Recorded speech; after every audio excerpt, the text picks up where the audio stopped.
ഈശോമിശിഹായ്ക്ക് സ്തുതിയായിരിക്കട്ടെ. ആദ്യം തന്നെ ഈ അനുഗ്രഹത്തിൻ്റെ പുണ്യഭൂമിയിൽ എന്നെ എത്തിച്ച അമ്മയുടെ വലിയൊരു സാക്ഷിയാകുവാൻ എന്നെയും എൻ്റെ കുടുംബത്തെയും അനുഗ്രഹിച്ച അമ്മ മാതാവിനും തിരുക്കുമാരനും കോടാനുകൂടി നന്ദി ഞാൻ ഈ സമയം അർപ്പിക്കുന്നു. എൻ്റെ പേര് ജിൻസി. ഞാൻ കാഞ്ഞിരപ്പള്ളിയിൽ നിന്നാണ് വരുന്നത്. ഞാൻ 5 വർഷമായിട്ട് ഇസ്രായേലിലാണ് വർക്ക് ചെയ്യുന്നത്. അമ്മ എനിക്ക് ഈ തിരുസന്നിധിയിൽ 2022 ജൂൺ 7 ഞാനിവിടെ വരുന്നത്. ഇവിടെ വന്നതിന് മൂലം എൻ്റെ അമ്മ എന്നെ എൻ്റെ കുടുംബത്തെയും കൈപിടിച്ചുയർത്തിയതിൻ്റെ ഒരു വലിയ സാക്ഷിയാകുവാനാണ്, അതിൻ്റെ സാക്ഷ്യം നിങ്ങളുമായിട്ട് പങ്കുവയ്ക്കുവാനാണ് ഞാനിവിടെ ആയിരിക്കുന്നത്. 2017 എൻ്റെ വിവാഹം കഴിയുന്നത്. 3 മാസം കഴിഞ്ഞപ്പോൾ എൻ്റെ ഹസ്ബൻഡിന് എബ്രോഡ് പോകുവാനായിട്ട് ഒരു അവസരം കിട്ടി. അങ്ങനെ കാനഡയ്ക്കായിരുന്നു കൊണ്ടാന്ന് പറഞ്ഞിരുന്നത്. ഏകദേശം 10 ലക്ഷം രൂപയോളം അവർ ഞങ്ങളോട് വാങ്ങിച്ചു. കാനഡയ്ക്ക് അടുത്തുള്ള ഒരു സ്ഥലം വരെ ഞങ്ങളെ എത്തിച്ചു. അവിടുന്ന് ഓരോരോ പ്രോബ്ലം പറഞ്ഞ് അവർ ഞങ്ങളെ തിരിച്ചു കൊണ്ടുവന്നു. അങ്ങനെ അതൊരു ഫേക്കായിരുന്നെന്ന് ഞങ്ങൾ 2 മാസം നിങ്ങൾ വെയിറ്റ് ചെയ്യുന്നൊക്കെ പറഞ്ഞു. അങ്ങനെ ഫേക്കായിരുന്നു പിന്നീടാണ് അറിയുന്നത്. ഞങ്ങളുടെ 10 ലക്ഷം രൂപയും നഷ്ടപ്പെട്ടു. കല്യാണം കഴിഞ്ഞ് 3 മാസം കഴിഞ്ഞതേ ഉള്ളൂ. അങ്ങനെ എൻ്റെ വീട്ടിൽ ഒരുപാട് പ്രോബ്ലംസായി. അങ്ങനെ എങ്ങനെയെങ്കിലും ഞങ്ങൾ ഒരുപാട് പലിശക്കടത്തിൽ പെട്ടുപോയി. അങ്ങനെ ഞങ്ങൾ ഏകദേശം 30 ലക്ഷം രൂപയോളം ഞങ്ങൾ പലിശക്കടം കൊടുത്തുകൊണ്ടിരിക്കുകയായിരുന്നു ഇത്രയും നാളുകളായിട്ട്. അങ്ങനെ അന്നേരമൊന്നും നമുക്ക് കൃപാസനത്തെക്കുറിച്ച് ഒന്നും നമുക്ക് അറിഞ്ഞുകൂടാ. അന്നേരമൊക്കെ ഞങ്ങൾ സെൻറ്റ് ആൻ്റണീസ് അങ്ങനെ പല പള്ളികളിലും പോയി ഒരുപാട് പ്രാർത്ഥിക്കും. അങ്ങനെ ഡിപ്രഷനിലോട്ട് പോയി. പിന്നെ ഞാൻ എങ്ങോട്ടെങ്കിലും, ഞാൻ നേഴ്സാണ്. ഞാൻ അന്നേരം നാട്ടിലാണ് വർക്ക് ചെയ്തുകൊണ്ടിരുന്നത്. കാഞ്ഞിരപ്പള്ളി തന്നെ ഒരു ഹോസ്പിറ്റലിലാണ് വർക്ക് ചെയ്തുകൊണ്ടിരുന്നത്. അപ്പോൾ എങ്ങോട്ടെങ്കിലും പോയാൽ മതി എന്നുള്ളൊരു ഇതിലെത്തി. അങ്ങനെ 2019 ഞാൻ ഇസ്രായേലിന് പോകുന്നത്. പെട്ടെന്ന് IELTS OET ഒന്നും പാസ്സാകാൻ പറ്റത്തില്ലാത്തൊരു രാജ്യമായതുകൊണ്ട് ഞാൻ പെട്ടെന്ന് ട്രൈ ചെയ്തു. അങ്ങനെ ട്രൈ ചെയ്തപ്പോഴത്തേക്ക് 2 മാസത്തിനുള്ളിൽ തന്നെ എനിക്ക് പെട്ടെന്ന് വിസയും കാര്യങ്ങളും എല്ലാം ആയി. അന്നേരം എൻ്റെ കുഞ്ഞിന് 4 മാസമേ ഉള്ളൂ. എൻ്റെ കുഞ്ഞിനെ ഇട്ടിട്ടാണ് ഞാൻ പോകുന്നത്. കാരണം അത്ര പലിശക്കടത്തിൽ അപ്പോഴത്തേക്ക് ഞങ്ങൾ പെട്ടുപോയായിരുന്നു. എൻ്റെ ഫാമിലിക്കോ ഹസ്ബൻഡിൻ്റെ ഫാമിലിക്കോ ഒന്നും ഞങ്ങൾ പറഞ്ഞില്ല. ഒരു എടുത്തുചാട്ടമായി പോയായിരുന്നു. അങ്ങനെ 2019 ചെന്നു.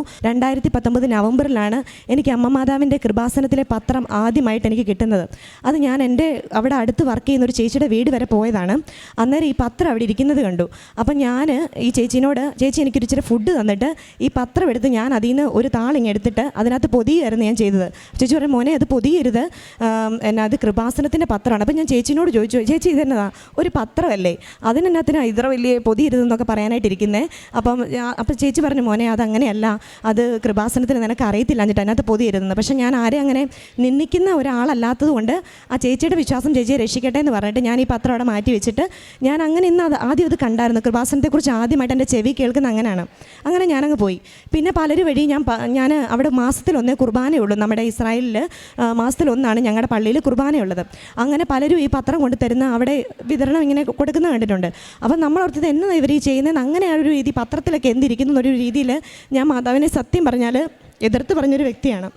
അങ്ങനെ ഞാൻ ഈ 2022 വീണ്ടും എനിക്ക് ഹസ്ബൻഡ് അനിയന് നല്ല 10 സോണൽ ഹെഡിൻ്റെ മാനേജറായിട്ട് അവൻ വർക്ക് ചെയ്യുമായിരുന്നു. അപ്പം അവനൊരു വലിയ ഫിനാൻഷ്യൽ ക്രൈസിസിൽ പെട്ടുപോയിരുന്നു. അപ്പം അവൻ എന്നാ ചെയ്യുന്നത് ചോദിച്ചാൽ ഒത്തിരി പേർക്ക് സൈനിട്ട് പാസ്സാക്കി ഒരുപാട് കോടി കടത്തിലോട്ട് അവൻ പെട്ടുപോയി. അവൻ അറിയത്തില്ലായിരുന്നു ഒരുപാട് പേർക്ക് വന്നവർക്ക് ഈ ഓട്ടോക്കാർ അങ്ങനെയുള്ള കുറേ പേർക്ക് അവന് സൈനിട്ട് പാസ്സാക്കി. അവനായിരുന്നു 10 സോണൽ ഹെഡിൻ്റെ മാനേജർ. അങ്ങനെ അവനും വലിയൊരു പ്രശ്നത്തിൽ പെട്ടുപോയി. ഞാനിതൊന്നും അറിയുന്നില്ല. അപ്പോൾ അന്നേരമൊക്കെ എനിക്ക് പലരും ഈ കൃപാസനത്തിൻ്റെ ആരാധന ഷെയർ ചെയ്ത് തരുന്നുണ്ട്. എൻ്റെ കൂട്ടുകാരെല്ലാം ചെയ്യുന്നുണ്ട്. നമ്മൾ പക്ഷേ ഈ 2 മണിക്കൂർ എനിക്കിരുന്ന് ഈ ആരാധന കാണാനുള്ളൊരു ക്ഷമയും ഒന്നും ഇല്ലായിരുന്നു. പക്ഷേ ഞാൻ നന്നായിട്ട് പ്രാർത്ഥിക്കും, ജപമാല ചൊല്ലും, എല്ലാം ചെയ്യും. എനിക്ക് എൻ്റേതായ ഒരു രീതി, ഈ കൃപാസനത്തിൽ ആരാധന കൂടിയാൽ മാത്രമേ ഉള്ളൂ, അങ്ങനെയൊക്കെയുള്ളൊരു രീതിയായിരുന്നു എനിക്ക്. എന്നിട്ട് ഞാൻ ഈ ഹസ്ബൻഡിന് ഇങ്ങനെ കേസായി, ഹസ്ബൻഡ് അനിയന് ഇങ്ങനെ ഈ ഇതിൽ കേസാകുവാണ് എന്നുള്ള രീതിയിലൊക്കെ വന്നപ്പോഴത്തേക്ക് എൻ്റെ ഒരു കൂട്ടുകാരി വിളിച്ചിട്ട് പറഞ്ഞു, ഞാൻ ഭയങ്കര ഡിപ്രഷനായി, എൻ്റെ ഹസ്ബൻഡ് ഡിപ്രഷനായി. ഹസ്ബൻഡിന് അമൽജ്യോതി എഞ്ചിനീയറിംഗ് കോളേജിലാണ് വർക്ക് ചെയ്യുന്നത്. അപ്പോൾ അവിടെ ഹസ്ബൻഡിന് ഭയങ്കര നാണക്കേട്. അപ്പോൾ ഹസ്ബൻഡ് നന്നായിട്ട് 2 വർഷമായിട്ട് മദ്യപാനത്തിലോട്ട് അകപ്പെടാൻ തുടങ്ങി. ഞാൻ വിളിച്ചാൽ ഫോൺ എടുക്കുകയില്ല. ഒന്നാമതേ സൈക്കാട്രി പേഷ്യൻറ്റിനെയാണ് ഞാൻ നോക്കുന്നത്. അപ്പോൾ അതിൻ്റെ ഫ്രസ്ട്രേഷൻസ് എനിക്ക് ഒരുപാടുണ്ട്. അപ്പോൾ ഹസ്ബൻഡ് വിളിച്ചാൽ ഫോൺ എടുക്കുകയില്ല. ഹസ്ബൻഡ് ആകെ എന്നെ വിളിച്ചാലേ എടുക്കുകയില്ല. 5-6 മാസം ഞങ്ങൾ സംസാരിക്കാതൊക്കെ ഇരുന്നിട്ടുണ്ട്. അപ്പോൾ ആൾ ഡ്രിങ്ക്സിനകപ്പെട്ട് എന്നെ കൂട്ടുകാർ വിളിക്കാൻ തുടങ്ങി, ജിൻസി നിൻ്റെ ഹസ്ബൻഡ് അല്ലേ സെബിന്, ഇങ്ങനൊന്നും ഉണ്ടായിരുന്നല്ലോ, എന്നെ പറ്റി ആളെ ഞാനിങ്ങനെ ഇങ്ങനെ ബിവറേജ് ഷോപ്പിലൊക്കെ കണ്ടു, ആൾ ഡ്രിങ്ക്സ് കഴിക്കുന്ന കണ്ടു. അങ്ങനെ ആക്സിഡൻറ്റ് ഉണ്ടാക്കി പല പ്രാവശ്യവും ഇങ്ങനെ വണ്ടി ആക്സിഡൻറ്റുകൾ ഉണ്ടാക്കുക. അന്നേരം എല്ലാം കൂട്ടുകാരെ വിളിച്ചിട്ട് പറയും ആൾ ഡ്രിങ്ക്സ് കഴിച്ചിട്ടുണ്ട്. അപ്പോൾ എനിക്ക് ഹസ്ബൻഡ് അങ്ങനെയൊന്നും ഡ്രിങ്ക്സ് കഴിക്കുന്നോ നന്നായിട്ട് പ്രാർത്ഥിക്കുന്നൊക്കെ ഒരു വ്യക്തിയാണ്. ഞങ്ങൾ 2 വർഷം ആകെ ഒരുമിച്ച് ജീവിച്ചിട്ടുള്ളൂ. 2ാമത്തെ വർഷം സെക്കൻഡ് വെഡിങ് ആനിവേഴ്സറിക്ക് ഞാൻ പോയി ഈ ഒരു ഫിനാൻഷ്യൽ സ്ട്രഗിൾ മൂലം. അന്നേരമാണ് അനിയൻ്റെ ഈ പ്രശ്നം വരുന്നത്. അപ്പോൾ ഹസ്ബൻഡ് അങ്ങനെ നാണക്കേട് കൊണ്ട് ഡ്രിങ്ക്സിനകപ്പെട്ട് എന്നാ ചെയ്യണമെന്ന് നടത്തില്ല. ഞാൻ വിളിച്ചാലും എടുക്കുകയില്ല. ഞാൻ അത്രമേൽ അകപ്പെട്ട് നിന്നപ്പോഴാണ് വീണ്ടും എന്നെ മിഥു എന്ന് പറഞ്ഞ ഒരാൾ, ഇപ്പോൾ ലണ്ടനിലാണ് ആൾ, ഇവിടെ വന്ന് ഉടമ്പടി എടുത്ത് ഒരുപാട് അനുഗ്രഹങ്ങൾ കിട്ടി. അവരിവിടെ വന്ന് സാക്ഷിയൊക്കെ പറഞ്ഞ് ലണ്ടനിൽ പോയ ആളാണ്. ആൾ എന്നെ വിളിച്ചിട്ട് പറഞ്ഞു, ജിൻസി ഞാനൊരു കാര്യം പറയട്ടെ, നിനക്ക് ഞാൻ സെൻഡ് ചെയ്ത് തരാം ഒരു കൃപാസനത്തിൻ്റെ ഒരു ആരാധനയും ലിങ്കും അല്ല, അതിനകത്ത് കയറിയിട്ട് ലൈറ്റ് ക്യാൻഡിൽ പ്രെയർ ഉണ്ട്, നീ ഒന്ന് എടുത്തിട്ട് നീ നാട്ടിൽ പോകുമ്പം തീർത്ഥാടനമായിട്ട് പോയിട്ട് ഉടമ്പടി എടുത്താൽ മതി എന്ന് പറഞ്ഞു. അങ്ങനെ ഞാൻ ശരി എന്നാൽ ഇനി അതും കൂടെ ആട്ടെ, എല്ലായിടത്തും പ്രാർത്ഥിച്ചു എന്നാൽ ആട്ടെ എന്ന് ഓർത്തുകൊണ്ടാണ് ഞാൻ ഈ ലിങ്കിൽ കയറി. എന്തോ എനിക്ക് മാതാവ് തോന്നിച്ചു, ലിങ്കിൽ കയറി ഒരു ജപമാല ജോലിയെല്ലാം കഴിഞ്ഞപ്പം ചുമ്മാ കയറാൻ ഓർത്തുകൊണ്ട് ഒരു സാക്ഷ്യം ഞാൻ സിസ്റ്റർ എനിക്ക് ഷെയർ ചെയ്തെന്ന് ഞാൻ കേട്ടു. അന്നേരം ഇതുപോലെ കടബാധ്യത മൂലം 1 കോടി 2 കോടി കടബാധ്യത വെറും 30 ദിവസം കൊണ്ട് തീർത്ത് കിട്ടിയെന്നൊക്കെ പറഞ്ഞുകൊണ്ട് ഒരു ചേട്ടൻ സാക്ഷ്യം പറയുന്നത് കേട്ടു. അങ്ങനെ ഞാൻ ഈ ലിങ്കിൽ കയറി ആദ്യം ലൈറ്റ് ക്യാൻഡിൽ പ്രെയർ എടുത്തു. ലൈറ്റ് ക്യാൻഡിൽ പ്രെയർ എടുത്തപ്പോഴത്തേക്ക് തന്നെ അന്നേരം ഹസ്ബൻഡ് ഒരു 2 മാസമായിട്ട് വിളിക്കുന്നില്ല, നല്ല ഡ്രിങ്ക്സിന് അഡിക്റ്റ് ഒക്കെ ആയിരുന്നു. മാതാവ് എനിക്ക് എന്തെങ്കിലും ഒരു അടയാളം കാണിച്ചു തരാം, ഞാൻ ലൈറ്റ് ക്യാൻഡിൽ പ്രെയർ എടുക്കുവാണ്, ഞാൻ സത്യത്തിൽ ഈ പത്രം കണ്ട് പൂജിച്ചു തള്ളൊരു വ്യക്തിയാണ്, അപ്പോൾ ഒരു അടയാളം കാണിച്ചു തന്നാൽ ഞാൻ ഇതുമായിട്ട് മുമ്പോട്ട് പോകാം. ഞാൻ പ്രാർത്ഥിച്ച് മടുത്തു. അത് ഭയങ്കര കരച്ചിലും ഞാനും ഡിപ്രഷനിൽ റിസൈൻ ചെയ്യാം, പോയേക്കാം, എന്തിനാ ഇങ്ങനെ കിടന്ന് കഷ്ടപ്പെടുന്നേ എന്നൊക്കെയുള്ള രീതിയായിരുന്നു. അങ്ങനെ ഞാൻ ഈ ലിങ്കിൽ കയറി ലൈറ്റ് ക്യാൻഡിൽ പ്രെയർ എടുത്ത് പിറ്റേ ദിവസം ഹസ്ബൻഡ് കോൾ വന്നു. അന്നേരം തന്നെ എനിക്ക് മനസ്സിലായി. അപ്പം എന്നോട് ആൾ ഭയങ്കര കൂളായിട്ട് സംസാരിച്ചു. എന്നോട് ഞാൻ വിളിച്ചു എന്താണെന്ന് എന്നോട് തുറന്നു പറ, എനിക്കിങ്ങനെ ഒരു കൃപാസനം എന്ന് പറഞ്ഞ ഒരു ലിങ്ക് കിട്ടിയിട്ടുണ്ട്, എനിക്ക് മിഥു എന്ന് പറഞ്ഞൊക്കെ ഒരാൾ തന്നാണ്, ചേച്ചി തന്നാണ്, അതുകൊണ്ട് നമുക്ക് അവിടെ ഒന്ന് പോകാം, അല്ല ചേട്ടായി ഒന്ന് പോകാമോ, ഞാനിപ്പോൾ ഇവിടെയല്ലേ, അപ്പം എനിക്ക് എങ്ങനെ പോകാൻ പറ്റും, ഞാൻ ലൈറ്റ് ക്യാൻഡിൽ പ്രെയർ വെച്ച് പ്രാർത്ഥിച്ചിട്ടുണ്ട് എന്നൊക്കെ പറഞ്ഞു. ഓക്കെ പോകാമെന്നൊക്കെ പറഞ്ഞു ആൾ. എന്നിട്ട് പറഞ്ഞു ഇങ്ങനെയാണ് കാര്യങ്ങൾ, അനിയൻ്റെ ഇത് വന്നപ്പോൾ എനിക്ക് നാണക്കേടാ, അല്ലെങ്കിൽ ഭയങ്കര പ്രശ്നങ്ങൾ വന്നു, ഇങ്ങനെയൊന്നും വരുമെന്ന് ഓർത്തില്ല, അവനും ഭയങ്കരമായിട്ട് ടെൻഷനിലാണ്, വിഷമത്തിലാണ്, എന്നാ ചെയ്യാൻ പറ്റുമെന്നൊന്നും അറിയത്തില്ല ജിൻസി എന്നൊക്കെ പറഞ്ഞ ആൾ ഭയങ്കരമായിട്ട് എന്നോട് സംസാരിച്ച് അത്രയും ഒന്ന് തുറന്ന് സംസാരിക്കാൻ പറ്റി. അങ്ങനെ ഞാൻ ലൈറ്റ് ക്യാൻഡിൽ പ്രെയർ എടുത്തു. ഞാൻ പറഞ്ഞു എൻ്റെ മാതാവേ 2022 ഞാൻ ജൂണിലാണ് വരുന്നത്, അപ്പം ഫെബ്രുവരി ഒക്കെ ആയപ്പോഴത്തേക്കാണ് ഞാനിവിടെ ഈ ലൈറ്റ് ക്യാൻഡിൽ പ്രെയർ എടുക്കുന്നത്. എൻ്റെ മാതാവേ ഞാൻ ഇവിടെ വന്ന് ഞാൻ ഉറപ്പായിട്ട് ഞാൻ സാക്ഷ്യം പറഞ്ഞോളാം, ഈ ലൈറ്റ് ഞാൻ അവിടെ വന്ന് അമ്മയുടെ തീർത്ഥാടന ഉടമ്പടി എടുത്തോളാം, ഒരു അനുഗ്രഹം കാണിച്ചു തരണേ, എൻ്റെ ഹസ്ബൻഡിനെ ഈ മദ്യപാനത്തിൽ നിന്നൊക്കെ രക്ഷിച്ച് ഞങ്ങളെ ഈ കടബാധത്തിൽ നിന്ന് രക്ഷിച്ച് തരണേ, അങ്ങനെയൊന്നും ചെയ്യുന്ന ഒരാളല്ലായിരുന്നു, അതുകൊണ്ട് എങ്ങനെയെങ്കിലും രക്ഷിച്ച് തരണേ എന്ന് പ്രാർത്ഥിച്ചു. എനിക്കൊരു ഫലം ഉണ്ടാണ്. അങ്ങനെ ഞാൻ ലൈറ്റ് ക്യാൻഡിൽ പ്രെയർ എടുത്തു. അങ്ങനെ എനിക്ക് പെട്ടെന്ന് തന്നെ എല്ലാവരും പറഞ്ഞു നീ നാട്ടിലോട്ട് വാ, എന്നാലേ ശരിയാവുള്ളൂ, തീർത്ഥാടന ഉടമ്പടി എടുക്ക് എന്നൊക്കെ. അപ്പോൾ ലൈറ്റ് ക്യാൻഡിൽ പ്രെയർ വെച്ച് 2-3 കാര്യങ്ങൾ ഉടനടി എനിക്ക് അന്നേരം തന്നെ സാധിച്ചായിരുന്നു. ഒരുപാട് കാര്യങ്ങൾ സാധിച്ചു. എൻ്റെ ഫാമിലി ആണെങ്കിൽ വില്ലിങ് ആയി, നീ പൊക്കോളാൻ പറഞ്ഞു. അപ്പം ഞാൻ എന്താണോ എനിക്ക് ഇന്ന ഡേറ്റിൽ തന്നെ, എൻ്റെ കൊച്ചിൻ്റെ ഒരു ഫസ്റ്റ് ബർത്ത്ഡേ പോലും കൂടിയിട്ടില്ല, അപ്പം ഇന്ന ഡേറ്റിൽ തന്നെ നീ എനിക്ക് പോകണമെന്ന് ഞാൻ ഇട്ട് പ്രാർത്ഥിച്ചു. ഈ ലൈറ്റ് ക്യാൻഡിൽ പ്രെയർ ഡേറ്റ് ഇട്ടു. അന്നേരം ഞാൻ ഡേറ്റ് ഇടുന്ന കാര്യങ്ങളൊക്കെ സാക്ഷ്യത്തിൽ കേൾക്കുന്നുണ്ടായിരുന്നു. അപ്പോൾ എനിക്ക് 2022 ഞാൻ കുഞ്ഞിൻ്റെ ബർത്ത്ഡേക്ക് തന്നെ എനിക്ക് വരാൻ പറ്റി മെയ്യിൽ. അന്നേരം സത്യം പറഞ്ഞാൽ എൻ്റെ ഫാദറൊക്കെ കട്ടയ്ക്ക് നിൽക്കുമോ, നമുക്ക് ഈ ഒരു ബന്ധുവായിട്ട് മുമ്പോട്ടൊന്ന് പോകണ്ട ജിൻസി, എന്നാ ഇങ്ങനെ കുടിച്ച് നടക്കുന്ന, ഇപ്പോൾ ഏതായാലും ഇങ്ങനെ ഒരു പ്രശ്നങ്ങളൊക്കെ വന്നു, അപ്പോൾ ഇങ്ങനെ ഡ്രിങ്ക്സ് അഡിക്റ്റും കൂടാണ്, നീ എന്ത് ചെയ്യും, നീ ഇങ്ങനെ പോയി എൻ്റെ നാട്ടിൽ പോയി കഷ്ടപ്പെടുകയല്ലേ, അപ്പം നമുക്കിതുമായിട്ടൊന്ന് മുമ്പോട്ട് പോകണ്ട എന്നൊക്കെ പറഞ്ഞ് മാതാപിതാക്കളുടെ ഫോഴ്സ് വേറെ, അതുപോലെ വേറെ ആൾക്കാർ ഒരുപാട് പേര് പറയുന്നു ജിൻസി എന്തിനാ ഇത് നമുക്ക് വേണ്ടാന്ന് വെച്ചാൽ പോരെ, നീ ഡിവോഴ്സിലോട്ട് പോകും, അങ്ങനത്തെ ഒരു അവസ്ഥ, ബന്ധം തകരും എന്നുള്ളൊരവസ്ഥയിലോട്ടായിരുന്നു. അപ്പോൾ എന്നെ ഫാദർ നേരെ വന്ന് വീട്ടിലോട്ടാണ് കൊണ്ടുപോയത്. പക്ഷേ ഞാൻ അവിടെ നിന്ന് ചിന്തിച്ചപ്പോഴും ഇവിടെ വന്ന് ആരാധന കേൾക്കുന്നുണ്ട്, നമ്മൾ ക്ഷമിച്ച് വന്ന് അല്ലെങ്കിൽ എല്ലാം പുറത്തും ക്ഷമിച്ചും നമുക്ക് ക്ഷമിക്കാൻ നമുക്ക് മനുഷ്യരെ കൊണ്ട് പറ്റും. അപ്പം അങ്ങനെ ക്ഷമിച്ച് വന്ന് ഇവിടെ നമ്മൾ ഉടമ്പടി എടുത്തിട്ടും അല്ലെങ്കിൽ പ്രാർത്ഥിച്ചിട്ടേ കാര്യമുള്ളെന്ന് എനിക്ക് തന്നെ മനസ്സിലായി. അങ്ങനെ ഞാൻ എൻ്റെ ഫാദറിനെയും മദറിനെയും കൂട്ടി ഹസ്ബൻഡിൻ്റെ വീട്ടിൽ ചെന്ന് അവരും എല്ലാം ആയിട്ടിരുന്ന് സംസാരിച്ചപ്പോഴത്തേക്ക് ഒരു ദിവസം അപ്പോൾ അവരെല്ലാം പറഞ്ഞ് ഹസ്ബൻഡുമായിട്ട് ഞാൻ ഒരു ദിവസം സംസാരിക്കാമെന്ന് പറഞ്ഞ് ഞാൻ ഹസ്ബൻഡിൻ്റെ കോളേജിലുള്ള ഒരു സാറിൻ്റെ അടുത്താണ് പോയത്. അവിടെ ചെന്നപ്പം ആ സാറ് ഞാൻ പറഞ്ഞു മാതാവ് എന്തെങ്കിലും ഒരു അടയാളം അവിടെ നിന്ന് കാണിച്ചു തരണം. അപ്പോൾ സാറിൻ്റെ അടുത്ത് ഇരുന്ന് സംസാരിച്ചപ്പോൾ ഞങ്ങളെ ചെറിയൊരു സംസാരിപ്പിച്ച് എങ്ങനെയാണെന്നൊരു എമ്മിതേ പോകാമെന്നുള്ള രീതിയിൽ എന്താണ് ഞങ്ങളുടെ ഇഷ്യൂ എന്നറിയാൻ സാറ് വിളിപ്പിച്ച ചേട്ടായുടെ ഫ്രണ്ടാണ്. അപ്പോൾ സാറ് പറയുകയാണ് ഇങ്ങോട്ട് ഞാൻ കൃപാസനത്തിൽ ഉടമ്പടി എടുത്തിരിക്കുകയാണ്. അപ്പോൾ ഞാൻ സാറേ ഞാനും അതിനു വേണ്ടിയാണ് വന്നത്, ഹസ്ബൻഡിനെ കൊണ്ട് പോയി ഹസ്ബൻഡ് ഉടമ്പടി എടുക്കാനാണ് വന്നതെന്ന് പറഞ്ഞു. അപ്പം ആ സാറ് പറഞ്ഞു ഒരിക്കലും നിൻ്റെ അല്ല പ്രോബ്ലം, ഹസ്ബൻഡിൻ്റെ പ്രോബ്ലത്തിന് ഹസ്ബൻഡാണ് ഉടമ്പടി എടുക്കേണ്ടത്. അന്നേരം ചേട്ടാ ഇവിടെ ഇരുന്ന് ഒരിക്കലും ഞാൻ പ്രതീക്ഷിച്ചില്ല ഹസ്ബൻഡ് ഇങ്ങനെ എടുക്കുവോ പാലിക്കുവോ ഡ്രിങ്ക്സിനെയും കഴിച്ചാലായിട്ട് നമുക്കത് അത്രമേ ഭക്തിയോടും വിശുദ്ധിയോടും കൂടി വേണം നമ്മളിത് എടുക്കാനായിട്ട്. അപ്പം എടുക്കുമെന്നൊരു ടെൻഷനായിരുന്നു. അപ്പോൾ എനിക്കും ഒരു വിഷമം. അപ്പോൾ ഹസ്ബൻഡ് പറഞ്ഞില്ല ഞാൻ അല്ലെങ്കിലും എടുക്കുന്നതെന്ന് പറഞ്ഞു. അപ്പോൾ ഹസ്ബൻഡ് അവിടെ ഇരുന്ന് പറഞ്ഞു ഞാനാണ്. അപ്പോൾ എനിക്ക് ഭയങ്കര സന്തോഷമായി, അമ്മേ ഞാൻ ലൈറ്റ് ക്യാൻഡി പ്രയർ ഇട്ടത് എൻ്റെ കൂടെ ഒന്ന് ഇവിടെ വരെ ഹസ്ബൻഡ് വരണം, ഇതിലൊക്കെ വിശ്വാസം കാണണം. ആൾ പ്രാർത്ഥിക്കുന്നൊക്കെ ആളായിരുന്നു, അല്ലാതെ ഈ 2 വർഷം ആയതുകൊണ്ട് ഇങ്ങനെ ഡ്രിങ്ക്സൊക്കെ ഇങ്ങനെ ഒരു പ്രശ്നമൊക്കെ വന്നപ്പോഴാണ് ആളിങ്ങനെ പോയത്. അപ്പോൾ എനിക്ക് ഉറപ്പുണ്ടായിരുന്നു എനിക്ക് തിരിച്ചു കൊണ്ടുവരാൻ പറ്റുമെന്ന്. അങ്ങനെ ഹസ്ബൻഡ് പറഞ്ഞു ഞാൻ എടുക്കുന്നതെന്ന് പറഞ്ഞപ്പോൾ എനിക്ക് അതിലുപരി സന്തോഷമായി. പിന്നെ ഒരു സങ്കടം, ഞാനും എടുക്കാൻ ആഗ്രഹിച്ച് വന്നു മാതാവേ, അപ്പം ഹസ്ബൻഡിന് മാത്രമേ എടുക്കാൻ പറ്റുള്ളൂ, എനിക്ക് എടുക്കാൻ പറ്റിയല്ലോ. അപ്പോൾ ഹസ്ബൻഡ് ആൻഡ് വൈഫിന് ഒരാൾക്ക് എടുക്കാൻ പറ്റുള്ളൂ എന്നാണ് അവർ ഞങ്ങളോട് പറഞ്ഞു വിട്ടെ. അപ്പോൾ ഇവിടെ വന്ന് ഞങ്ങൾ വന്നു, ഹസ്ബൻഡ് എൻ്റെ കൂടെ വന്നു. അപ്പം ഞങ്ങൾ ജൂൺ 14 ഇവിടെ വന്ന് ഉടമ്പടി എടുക്കുന്നത് 2022. അപ്പോൾ അന്നേരം നമുക്ക് നല്ല ഫിനാൻഷ്യൽ പ്രോബ്ലം ഉണ്ട്, പലിശ നന്നായിട്ട് കൊടുത്തുകൊണ്ടിരിക്കുകയാണ്, നല്ല എമൗണ്ടൊക്കെ 80,000 രൂപയാണ് മാസം പലിശ കൊടുത്തുകൊണ്ടൊക്കെ ഇരിക്കുന്നത്. അപ്പോഴത്തേക്ക് ഹസ്ബൻഡ് ഇവിടെ വന്നു. അപ്പോൾ ഇവർ പറഞ്ഞു വൈഫ് എബ്രോഡ് ആയതുകൊണ്ട് ഹസ്ബൻഡിന് ഉടമ്പടി എടുക്കാമെന്ന് പറഞ്ഞു. അങ്ങനെ ഞങ്ങൾ 2 പേർക്ക് ഉടമ്പടി എടുക്കാൻ പറ്റി. ഒരുപാട് സന്തോഷമായി. ഉടമ്പടി എടുത്തു. ഹസ്ബൻഡ് ഞാനും കൂടി ഇവിടുന്ന് കൃപാസനത്തിൻ്റെ വെളിയിലോട്ട് ഇറങ്ങിയപ്പോൾ തന്നെ ഹസ്ബൻഡിന് 2 പേരെങ്ങാണ്ട് ഫിനാൻഷ്യലി കൊടുക്കാനുണ്ടായിരുന്ന പൈസ കൊടുത്ത് അങ്ങനെ 2 കട ഇവിടുന്ന് ഇറങ്ങുമ്പോൾ തന്നെ ഒരു 50,000 രൂപയ്ക്ക് അടുത്ത് ഞങ്ങൾക്ക് വീട്ടാൻ പറ്റി. അങ്ങനെ ഒരു 50,000 രൂപയോളം ഞങ്ങൾ ഇവിടുന്ന് ഇറങ്ങി ഉടമ്പടി എടുത്തു കഴിഞ്ഞപ്പോൾ 2020 വീട്ടി. അങ്ങനെ ഞാൻ 2022 ജൂണിൽ ഉടമ്പടി എടുത്ത് എല്ലാം ഞാനങ്ങ് പോന്നു. ഞങ്ങൾ നിയോഗങ്ങളെല്ലാം വെച്ചു, ഹസ്ബൻഡും വെച്ചു. അങ്ങനെ എൻ്റെ നിയോഗങ്ങൾ 6 നിയോഗമായിരുന്നു ഞാൻ വെച്ചിരുന്നത്. അതിലൊന്ന് ഹസ്ബൻഡ് ഒന്നാമത് വെച്ചിരുന്ന ഹസ്ബൻഡ് മദ്യപാനം മാറി പഴയ ആളായിട്ട് തന്നെ, പഴയ സെബിനായിട്ട് തന്നെ എനിക്ക് തിരിച്ചു കിട്ടണമെന്നായിരുന്നു ഞാൻ വെച്ചിരുന്നത്. ഇന്നേ വരെ ആ ഉടമ്പടി എടുത്തു കഴിഞ്ഞ് പഴയ ആൾ, ആ 2 വർഷത്തെ പഴയ ആൾ എന്താണോ അങ്ങനെ തന്നെ ഇന്നേ വരെ ആൾ ഒരു ഡ്രിങ്ക്സ് കഴിക്കുകയോ ഒന്നും ചെയ്തിട്ടില്ല. ആ 1.5 വർഷമായിട്ട് 2022 തൊട്ട് ഇന്ന് വരെ ആൾ ഉടമ്പടി തീരുമ്പോൾ ഇവിടെ വന്ന് പൊതുക്കുന്നു, അരമണിക്കൂർ ബൈബിൾ വായിക്കുന്നു, പ്രേക്ഷിത പ്രവർത്തനം ചെയ്യുന്നു, എല്ലാം ചെയ്തു. അതുപോലെ ഞാനും അവിടെ, അതുപോലെ തന്നെ എനിക്ക് ഇസ്രായേലിലാണ് മാസത്തിലൊന്നേ കുർബാനയുള്ളൂ. അവിടെ പോയിട്ട് ഞാൻ കുർബാന മുടങ്ങാതെ എല്ലാ മാസവും പോകും.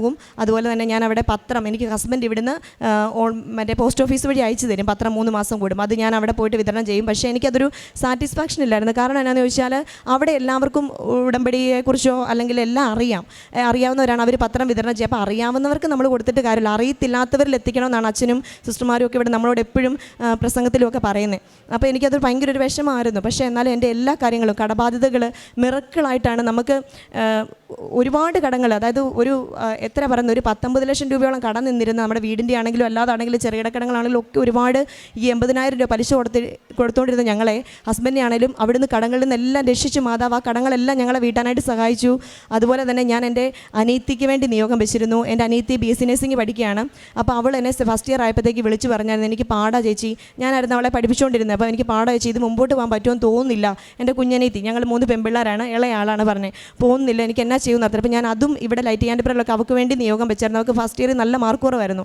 അതും അവൾക്ക് 3rd ഇയറിൽ ഫസ്റ്റ് ക്ലാസ്സോടെ അവൾ പാസ്സായി. അവൾ ഇവിടെ വന്ന് ഉടമ്പടി പറഞ്ഞ് അവൾക്ക് ഇവിടെ വന്ന് മാതാവിനെ സാക്ഷ്യപ്പെടുത്താൻ അവൾക്ക് സാധിച്ചു. അതുപോലെ തന്നെ എൻ്റെ 2ാമത്തെ അനിയത്തിയാണെങ്കിലും ഇങ്ങനെ തന്നെയായിരുന്നു.